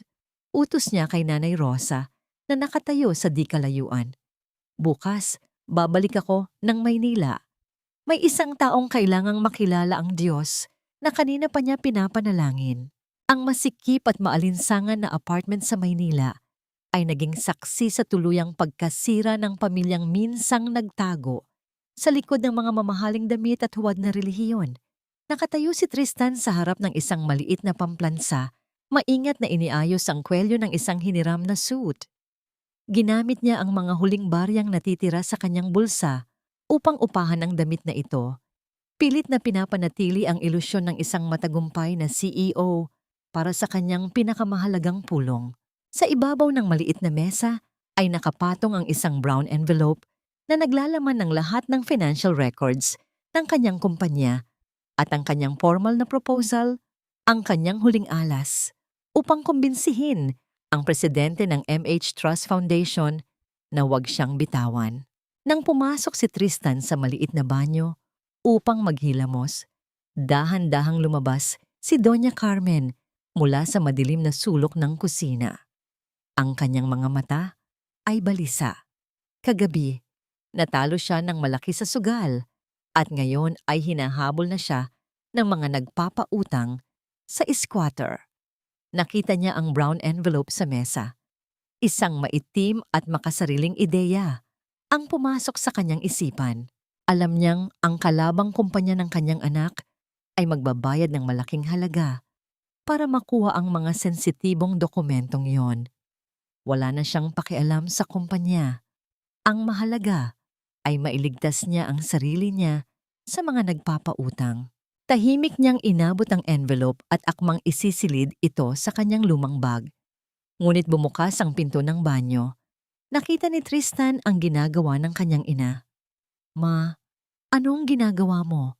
Sigaw ni Tristan. Ang kanyang boses ay nanginginig sa matinding gulat at galit. Mabilis siyang lumapit at hinawakan ang kabilang dulo ng envelope. "Buhay ko ang nasa loob niyan.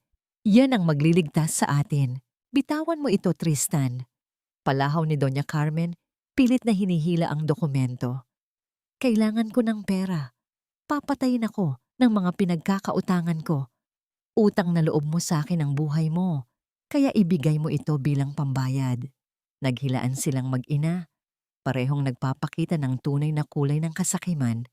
Sa kalagitnaan ng pag-aagawan, napunit ang makapal na envelope at naglipadan ang mga mahahalagang papel sa maruming sahig ng apartment. Napatigil si Tristan. Tinitingnan ang mga nagkalat na papel na tila mga piraso ng kanyang basag na pangarap.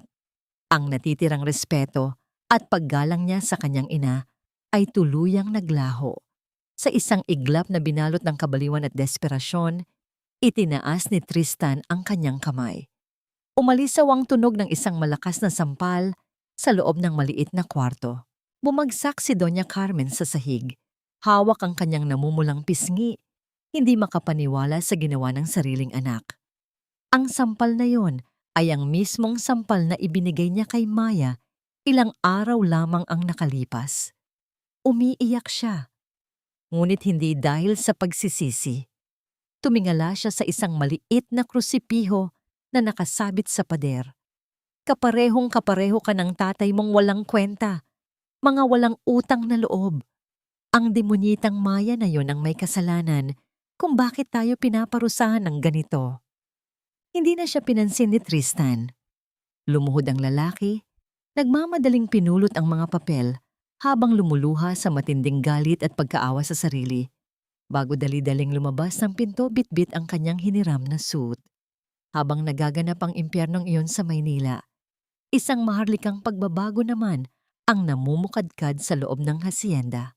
Nakatayo si Maya sa harap ng malaking salamin na may nakaukit na disenyong kahoy. Wala na ang kupasing bestida, wala na ang magulong buhok na laging nakatali upang hindi makasagabal sa gawaing bahay. Nakasuot siya ng isang eleganteng charcoal gray na power suit na perpektong nakalapat sa kanyang katawan. Ang kanyang buhok ay tuwid at makintab na nakalugay sa kanyang likuran. Ang kanyang muka ay may manipis, ngunit matapang na kolorete at ang kanyang mga labi ay kinulayan ng isang seryosong kulay pula. Tinitigan niya ang babae sa salamin. Ito ang tunay na Maya, ang tagapagmana. Ang reyna na matagal na nagtago sa anino ng isang alipin. Bumukas ang pinto ng silid at napahinto si Mateo sa hamba. May dala sana siyang mga bagong plano para ipakita kay Maya, ngunit ang mga salita ay umurong sa kanyang lalamunan. Tiningnan niya ang babaeng nakatayo sa kanyang harapan. Ang aura ng kapangyarihan at pagkamaharlika ay umaapaw mula kay Maya, isang enerhiya na hindi niya kailanman nakita sa mga nakaraang araw. Sa sandaling iyon, isang malinaw na katotohanan ang bumagsak sa isipan ng arkitekto. Ang babaeng inalagaan niya, ang babaeng pinunasan niya ng pintura sa ilong at iniyakan ng kanyang balikat ay hindi isang ordinaryong probinsyana. Siya ay isang taong naninirahan sa mundong napakataas. Isang bituin na imposibleng maabot ng kanyang mga kamay na puno ng alikabok at lupa. Bahagyang yumuko si Mateo. Hindi alam kung paano natatawagin ang babaeng nasa kanyang harapan. Mag-iingat ka sa biyahe mo. Mahinang wika ni Mateo, pinipilit itago ang munting sakit na kumurot sa kanyang dibdib. Isang matipid at seryosong nangiti ang iginanti ni Maya. Babalik ako. May kailangan lang akong tapusin para tuluyan na akong lumaya. Makalipas ang ilang oras, huminto ang isang taxi sa tapat ng nagtataasang gusali ng MH Trust Foundation sa sentro ng Makati. Bumaba si Tristan, pilit na inaayos ang mga lukot ng kanyang inupahang suit. Ang gusaling iyon, na gawa sa salamin at asero, ay tila isang dambuhalang halimaw na nakatitig sa kanyang kaliitan. Pagpasok niya sa malawak na lobby, hinarang siya ng dalawang malalaking gwardya. Sir, lahat po ng electronic devices ay kailangang iwan dito sa baba. Hindi po pinapayagang magdala ng cellphone sa meeting kasama ang presidente. Walang emosyong utos ng receptionist. Walang nagawa si Tristan, kundi ibigay ang kanyang telepono. Binigyan siya ng isang itim na ID pass at itinuro ang direksyon ng isang pribadong elevator na tanging mga VIP lamang ang gumagamit. Pumasok siya sa loob. Unti-unting nagsara ang mga pintong bakal at naramdaman niya ang mabilis na pag-angat ng elevator patungo sa pinakamataas na palapag ng gusali.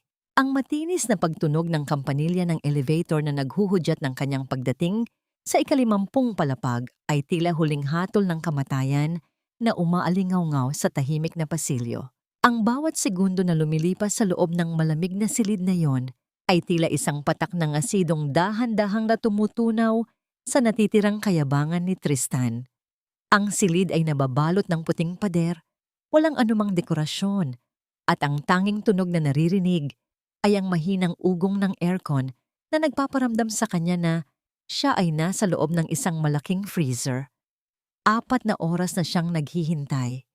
Walang tubig na inaalok, walang kape at wala man lang ni isang empleyado na pumasok upang kumustahin siya. Ang kanyang tiyan ay humihapdi na sa gutom at ang tuyong lalamunan ay tila punong-puno ng buhangin. Ang hiniram niyang suit na akala niya ay magmumukhang marangal, ngayon ay pakiramdam niya ay sobrang gaslaw sa balat at nagsisimula ng bumaho ang amoy ng pawis na dulot ng kaba. Tinitingnan niya ang kanyang relos bawat minuto, ngunit ang mga kamay nito ay tila ayaw gumalaw. Sinasadya siyang pahirapan sa bawat sandali ng paghihintay. Samantala, sa hacienda, ang katahimikan ng hapon ay binalot ng isang mabigat na ulap ng pag-iisip para kay Mateo. Nakaupo siya sa kanyang lamesa, hawak ang lapis, ngunit walang anumang guhit na nabubuo sa papel. Ang imahe ni Maya na suot ang power suit ay hindi mawala sa kanyang isipan. Ang kintab ng kanyang mga mata at ang tigas ng kanyang boses ay malayo sa babaeng inalagaan niya sa mga nakaraang araw. Lumapit si Nanay Rosa. May dalang isang pinggan ng kakanin. Napansin ng matanda ang pananahimik ng arkitekto. Masyado kang malalim mag-isip, arkitekto. Baka malunod ka na riyan. Nanay Rosa, seryosong tawag ni Mateo. Sino ba talaga si Maya? Hindi siya simpleng probinsyana lang, hindi ba? Isang mahiwagang ngiti ang sumilay sa mga labi ng matanda. Tumingin siya sa malawak na taniman ng kape na pagmamay-ari ng mga magulang ni Maya. Ang isang Reyna Mateo, kahit balutin mo ng basahan, Reyna pa rin sa loob. Ang hasyenda na ito, ang bawat butil ng kape, at ang pundasyon ng kumpanyang pinupuntahan ni Tristan ngayon. Lahat ng yon ay nagmula sa mga kamay ng babaeng tinawag ninyong Maya. Hayaan mo siyang tapusin ang kanyang laban sa lungsod dahil pagbalik niya rito, wala na siyang ibang dala kundi ang kanyang tunay na pangalan. Namani ani mamnim na amaan. Bumalik ang eksena sa ikalimampung palapag ng MH Trust. Nawala na ng pasensya si Tristan.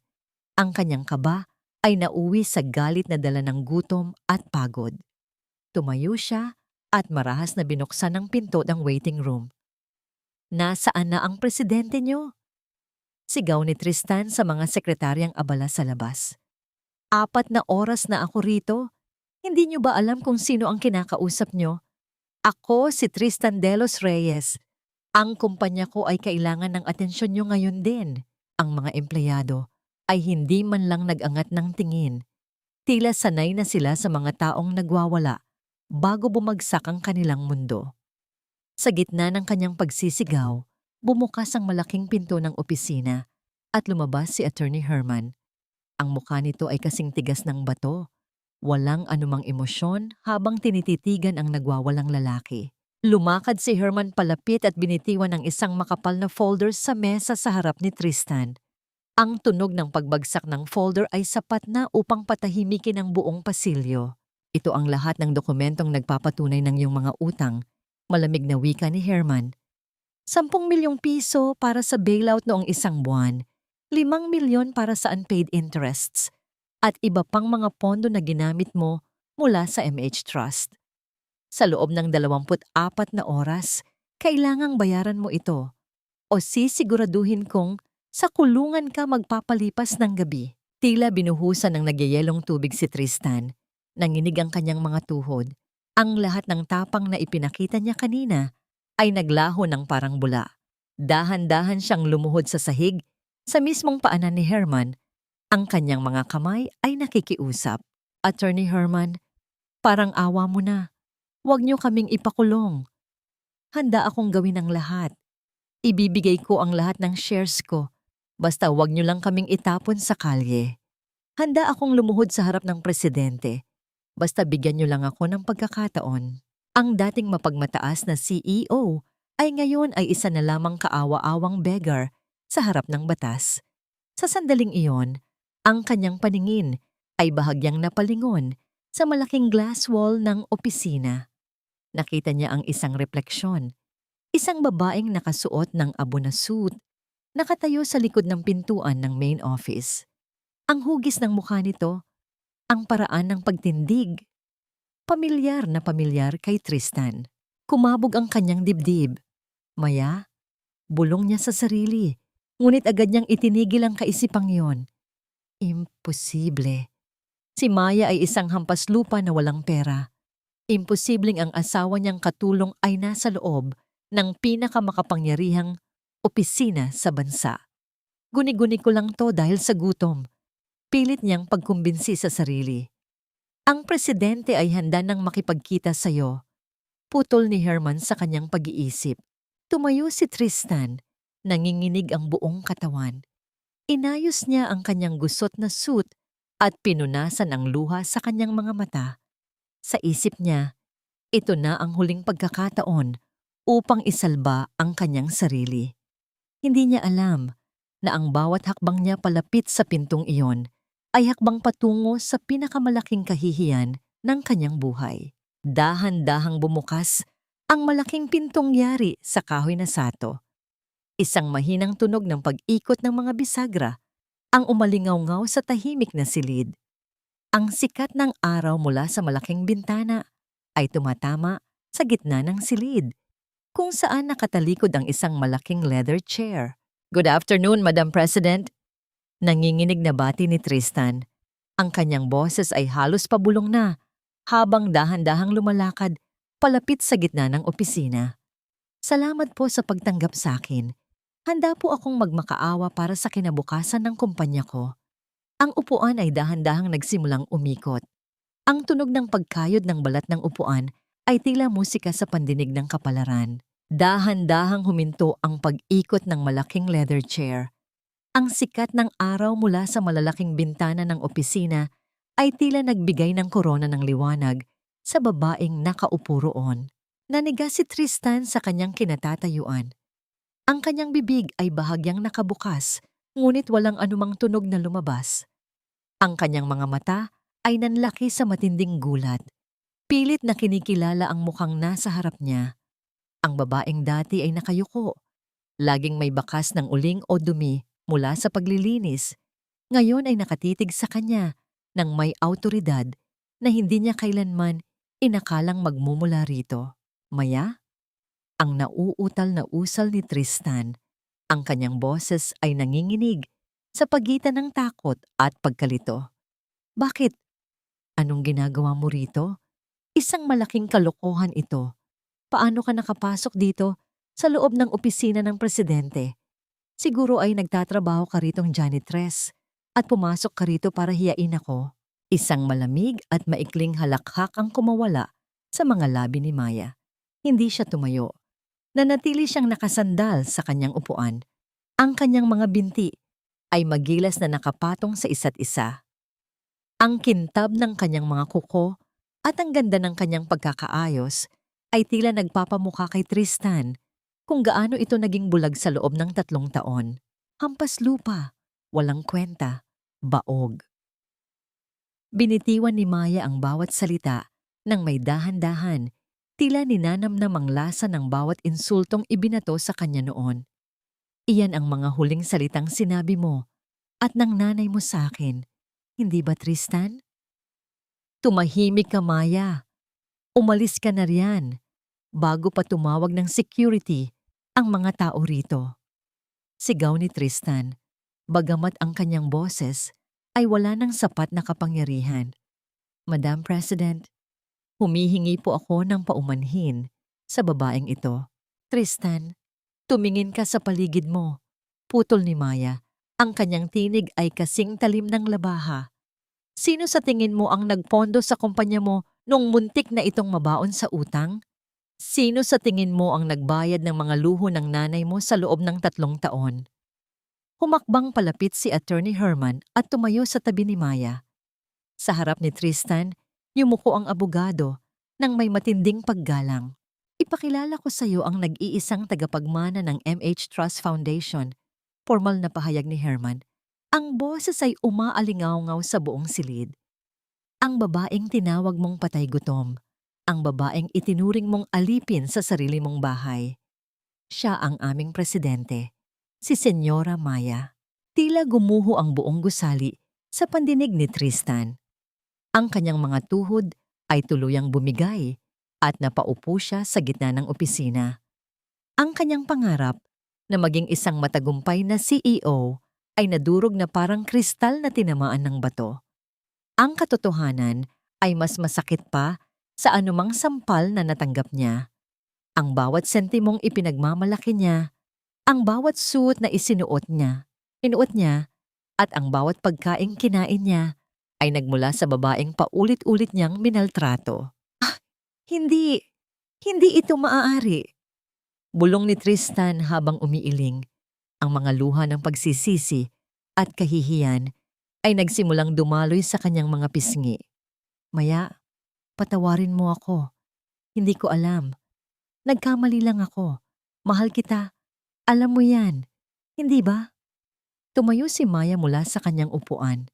Ang tunog ng kanyang mga takong sa sahig ay tila mga hakbang ng isang nagpaparusa.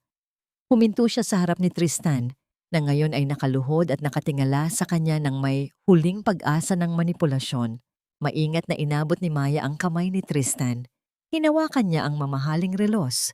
Nasuot nito ang relos na may mantsa pa ng tuyong dugo mula sa sampal sa galanite. Sa isang mabilis at malamig na paggalaw, kinalas ni Maya ang relos mula sa pulso ni Tristan. Tiningnan niya ito ng may pandidiri bago niya ito binitawan sa ibabaw ng basurahan sa tabi ng kanyang mesa.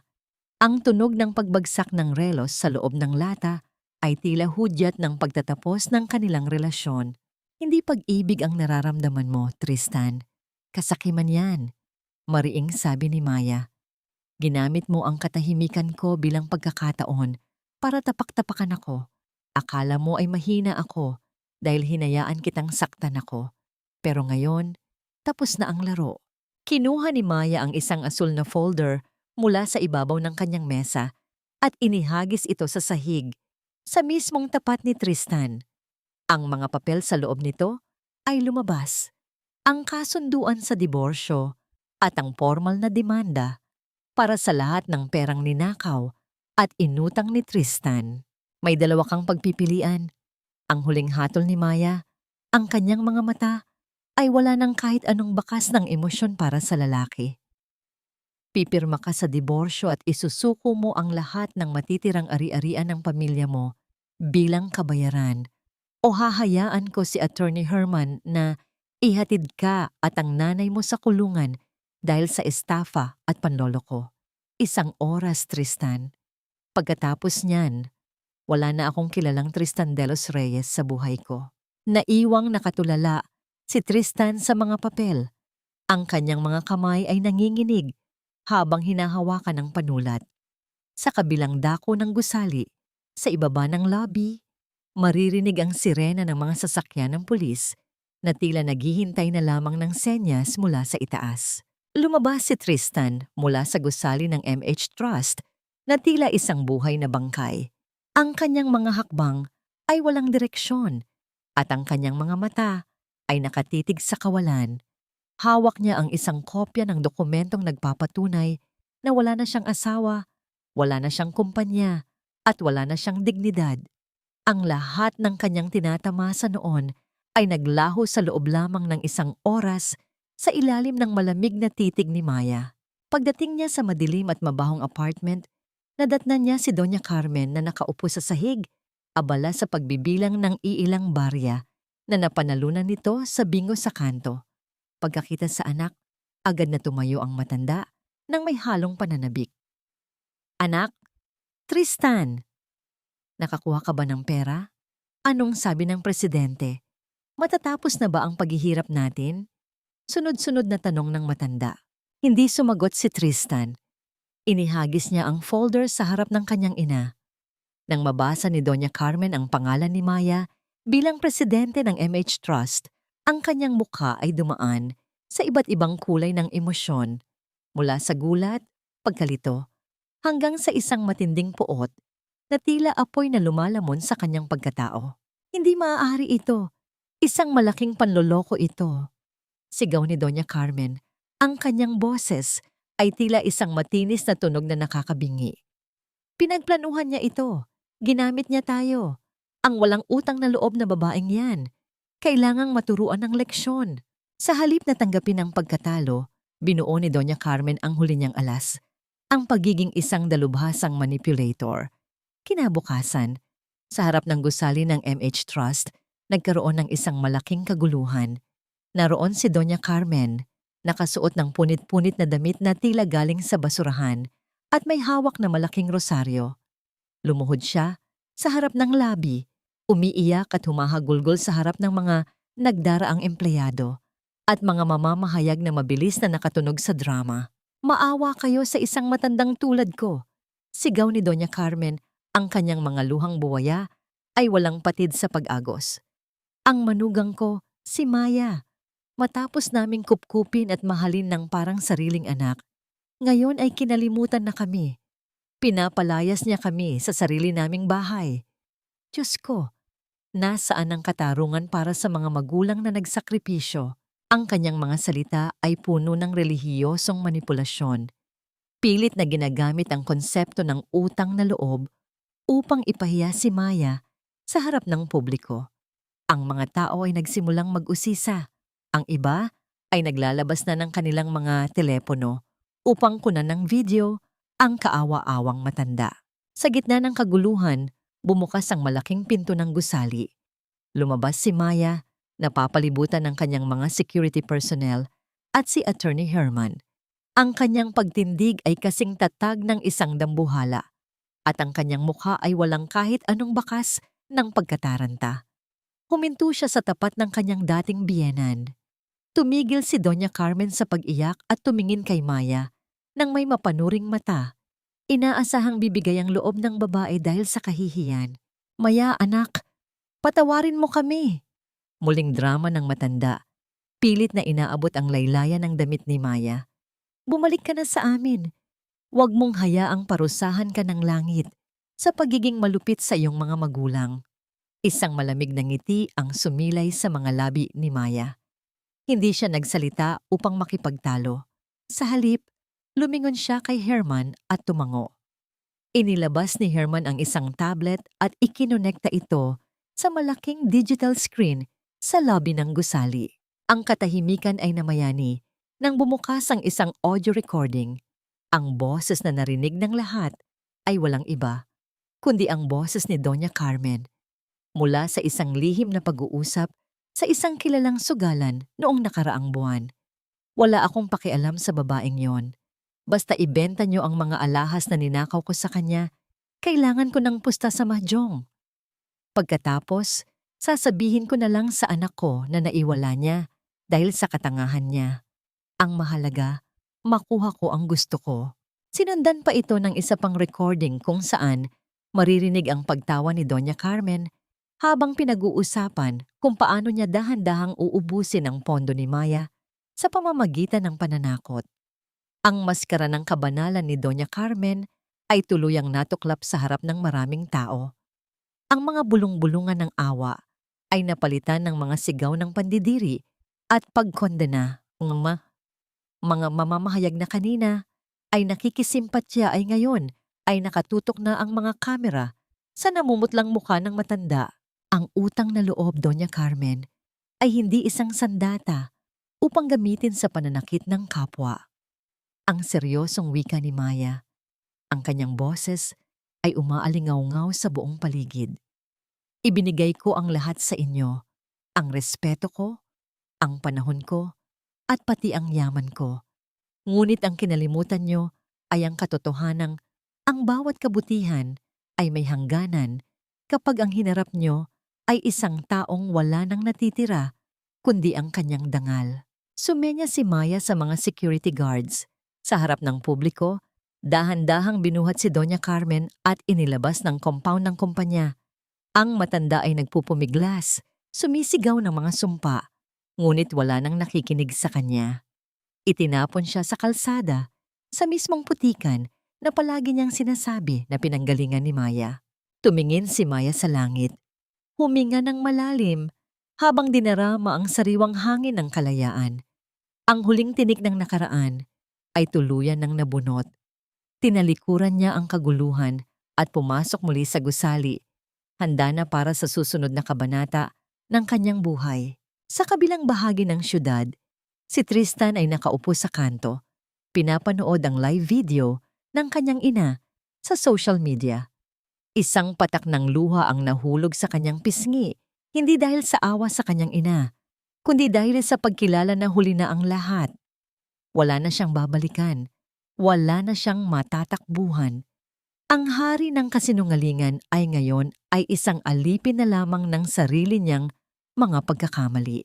Ang sikat ng araw sa hasyenda ay tila may dalang bagong liwanag, ngunit sa loob ng silid-tanggap ng lumang bahay, ang hangin ay mabigat sa katahimikan. Nakatayo si Mateo sa harap ng bintana, tinitingnan ang malawak na lupain na ngayon ay alam na niyang pagmamay-ari ng babaeng minahal niya sa loob ng maikling panahon. Sa kanyang tabi ay ang kanyang lumang vali na luma at kupas na ang kulay, isang malaking kaibahan sa karangyaan ng lugar na ito. Nalaman na ni Mateo ang buong katotohanan. Ang mga balita sa telebisyon at ang mga pahayagan sa Maynila ay puno ng mukha ni Maya, ang billionaire queen na nagpabagsak sa kumpanya ng mga De Los Reyes. Habang binabasa niya ang bawat detalye ng kapangyarihan at yaman ni Maya, unti-unting lumalalim ang isang sugat sa kanyang loob. Hindi ito galit, kundi isang matinding ehemplo ng realidad. Siya ay isang simpleng arkitekto lamang, isang lalaking nabubuhay sa pagitan ng mga lapis at alikabok, habang si Maya ay isang bituin na naninirahan sa itaas ng mga gusaling gawa sa salamin. Narinig niya ang tunog ng sasakyang huminto sa labas. Si Maya. Bumalik na siya mula sa kanyang huling laban sa Maynila. Pumasok si Maya sa loob ng bahay. Ang kanyang tindig ay puno pa rin ng awtoridad mula sa lungsod. Ngunit nang makita niya ang balis ni Mateo sa tabi ng pintuan, tila gumuho ang lahat ng kanyang depensa. Ang kanyang mga balikat ay dahan-dahang bumagsak at ang kanyang mga mata ay napuno ng takot na hindi kayang pawiin ng anumang bilyong piso sa bangko. Alis ka na ba, Mateo? Ang nanginginig na tanong ni Maya. Ang kanyang boses ay halos pabulong na. Humarap si Mateo sa kanya. Ang kanyang mukha ay seryoso ngunit puno ng lungkot. Maya, o dapat ko bang tawaging senyora? Napakalayo ng mundong pinanggalingan mo sa mundong kinatatayuan ko. Nakita ko ang balita. Ang hasyenda na ito, ang kumpanyang yon, ikaw ang may-ari ng lahat. At ako, isa lamang akong arkitekto na kinuha mo para ayusin ang mga sira sa buhay mo. Ngayong maayos na ang lahat, wala na akong puwang dito. Umiling si Maya. Ang mga luha ay nagsimulang gumuhit sa kanyang pisngi. Hindi ang luha ng isang api, kundi ang luha ng isang babaeng takot na mawala, ang nag-iisang tao na nakakita sa kanyang tunay na pagkatao. Humakbang siya palapit at sa kauna-unahang pagkakataon, siya ang unang humawak sa kamay ni Mateo. Mahigpit niyang pinagsalikop ang kanilang mga daliri. Tila ba kapag binitawan niya ito ay tuluyan na siyang malulunod sa kanyang sariling yaman. Huwag mong gawin ito, Mateo. Huwag mo akong iwan dahil lang sa pera. Pagsusumamo ni Maya, ang kanyang boses ay puno ng pait. Ang lahat ng yaman na yan, ang kumpanyang yan. Wala silang kwenta kung mawawala ang nag-iisang tao na humawak sa kamay ko noong wala akong kahit ano. Noong nakita mo ako na marumi at sugatan, hindi mo tinanong kung magkano ang pera ko sa bangko. Inalagaan mo ako dahil ako si Maya. At hanggang ngayon, ako pa rin ang Mayang yon, ang babaeng nakapaa sa putikan na nangangailangan ng iyong gabay. Napatitig si Mateo sa mga mata ni Maya. Nakita niya ang katotohanan sa likod ng mamahaling suit at seryosong anyo nito. Naroon pa rin ang babaeng nagpipintura sa tabi niya sa ilalim ng init ng araw. Ang kanyang puso, na dati ay puno ng pag-aalinlangan, ay uent-unting lumambot sa harap ng katapatan ng babaeng mahal niya. Dahan-dahang ibinaba ni Mateo ang kanyang bag. Inabot niya ang mukha ni Maya at gamit ang kanyang hinlalaki, pinunasan niya ang mga luhang dumadaloy sa pisngi nito. Inilapit niya ang kanyang mukha sa noo ni Maya at marahan itong idinampi roon. Ang init ng kanilang mga balat at ang tunog ng kanilang magkasabay na paghinga ay tila isang sumpa ng katapatan. Hindi ako aalis. Ang mahinang bulong ni Mateo, ang kanyang boses ay puno ng paninindigan. Itatayo natin ang bahay mo dito sa loob ng puso ko. At kahit anong mangyari, hinding-hindi ko bibitawan ang kamay mo, senyora man ang itawag nila sa'yo o Maya. Isang mahaba at mahigpit na yakap ang namayani sa pagitan nila. Isang yakap na hindi nangangailangan ng salita. Isang yakap na nagbubura sa lahat ng pagkakaiba ng kanilang antas sa buhay. Ang kapayapaang nahanap nila sa isa't isa ay tila isang muog na hindi kayang gibain ng anumang unos.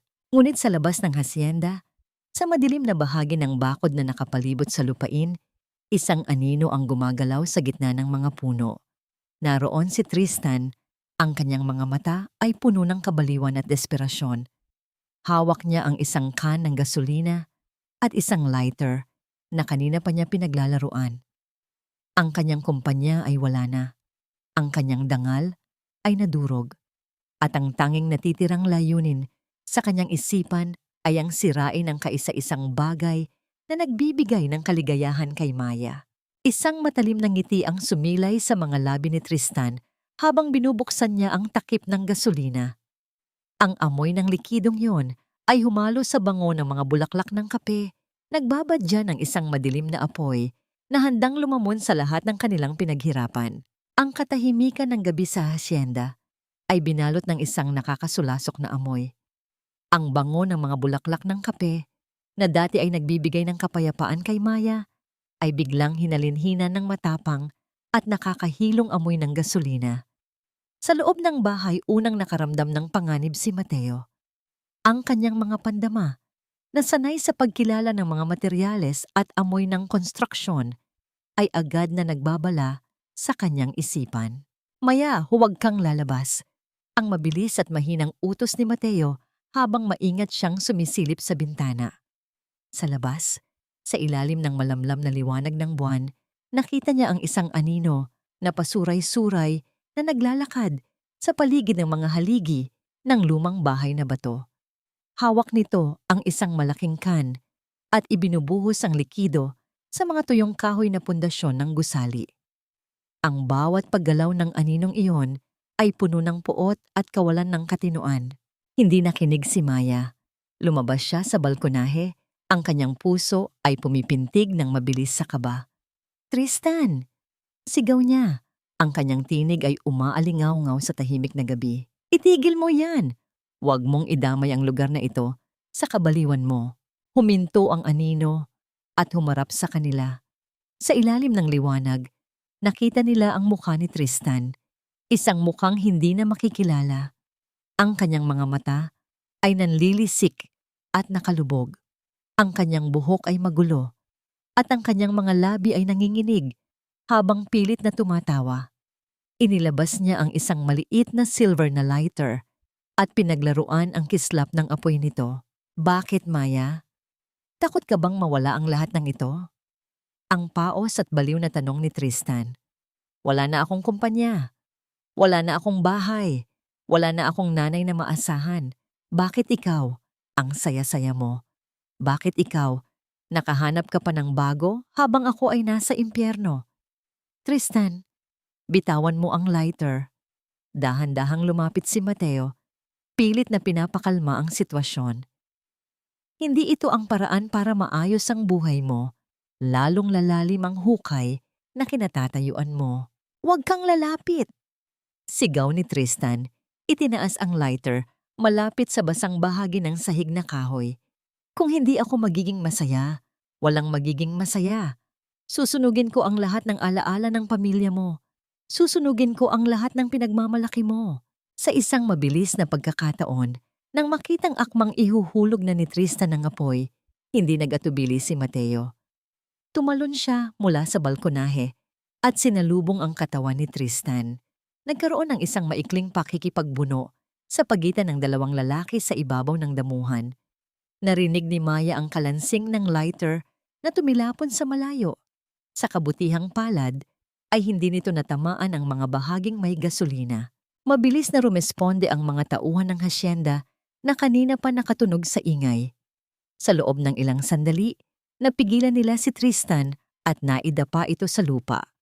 Kasunod nito ay ang matinis na ugong ng sirena ng pulis na kanina pa tinawagan ni Attorney Herman matapos makatanggap ng ulat na may kahina-hinalang sasakyan sa labas ng asyenda. Dahan-dahang bumaba si Maya mula sa hagdanan. Huminto siya sa tapat ni Tristan na ngayon ay nakapuso at pilit na nagpupumiglas sa kamay ng mga awtoridad. Tiningnan ni Maya ang kanyang dating asawa.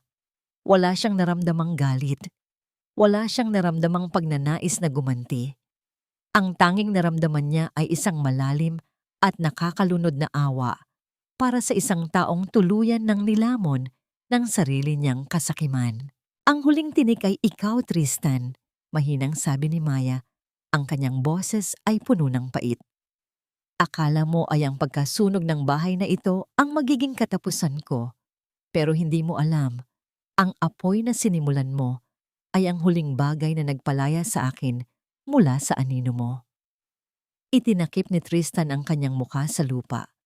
Umiiyak ng walang tunog habang isinasakay siya sa loob ng patrol car. Ito na ang huling pagkakataon na makikita ni Maya ang lalaking minsang sumira sa kanyang tiwala.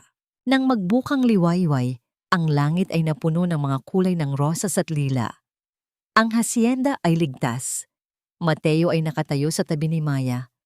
Ang kanyang kamay ay nakahawak sa balikat ng babae, nagbibigay ng matibay na suporta. Ang amoy ng gasolina ay unti-unti nang nawawala.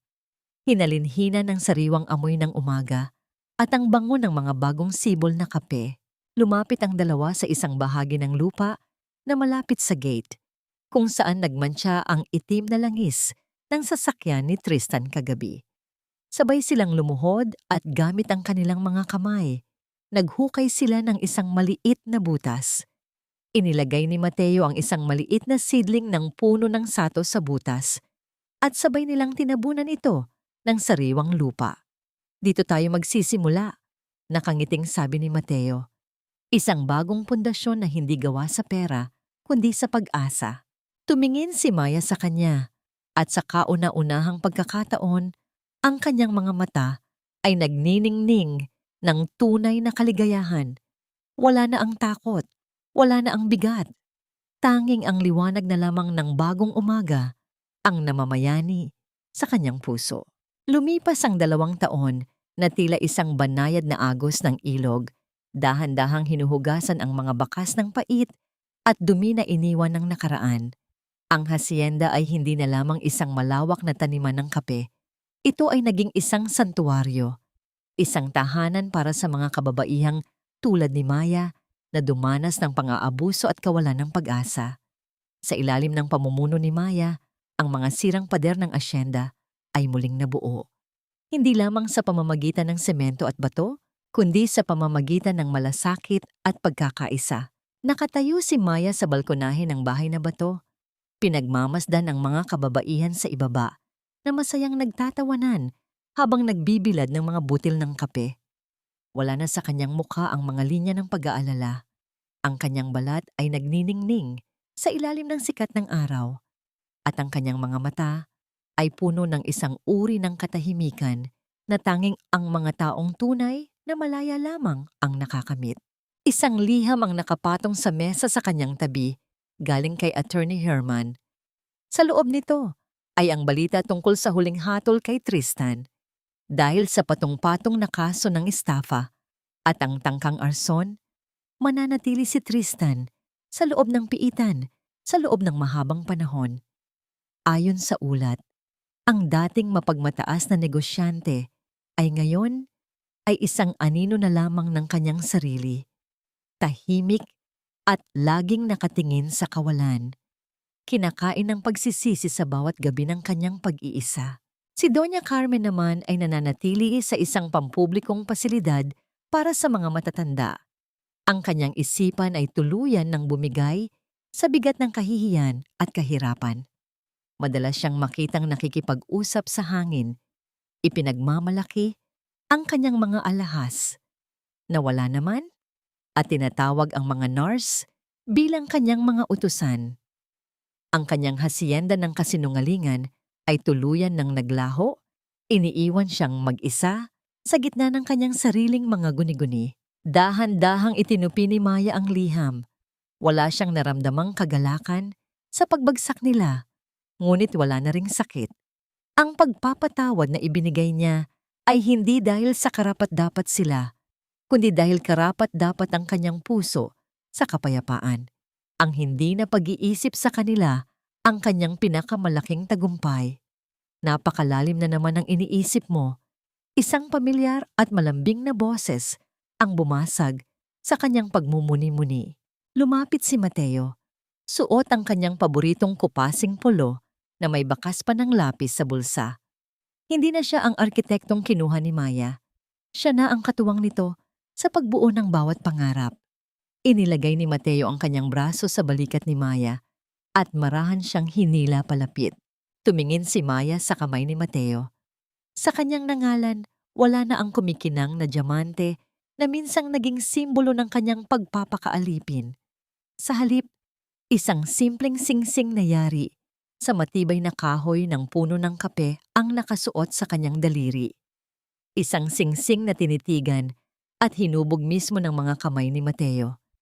Isang simbolo ng pag-ibig na hindi nangangailangan ng karangyaan, kundi ng katapatan at paggalang. Iniisip ko lang kung gaano kaganda ang umaga. Nakangiting sagot ni Maya. Isinasandal ang kanyang ulo sa balikat ng lalaki. Na ang lahat ng abo ng ating sakripisyo ay nagsilbi palang pataba sa lupang kinalalagyan natin ngayon. Hinalikan ni Mateo ang noo ni Maya habang ang hangin ng hapon ay dahan-dahang humahaplos sa kanilang mga mukha. Sa sandaling iyon, nahanap na ni Maya ang sagot sa lahat ng kanyang mga katanungan. Ang tunay na pamilya ay hindi nasusukat sa dugo o yaman, kundi sa mga taong handang manatili sa tabi mo kahit ikaw ay durog at wala nang maibibigay. Ang hasyenda ay nananatiling saksi sa kanilang kwento. Isang paalala na ang bawat sugat ay may hilom, ang bawat gabi ay may umaga, at ang bawat pusong marunong magmahal ng tapat ay palaging makakatagpo ng daan pabalik sa kanyang tunay na tahanan.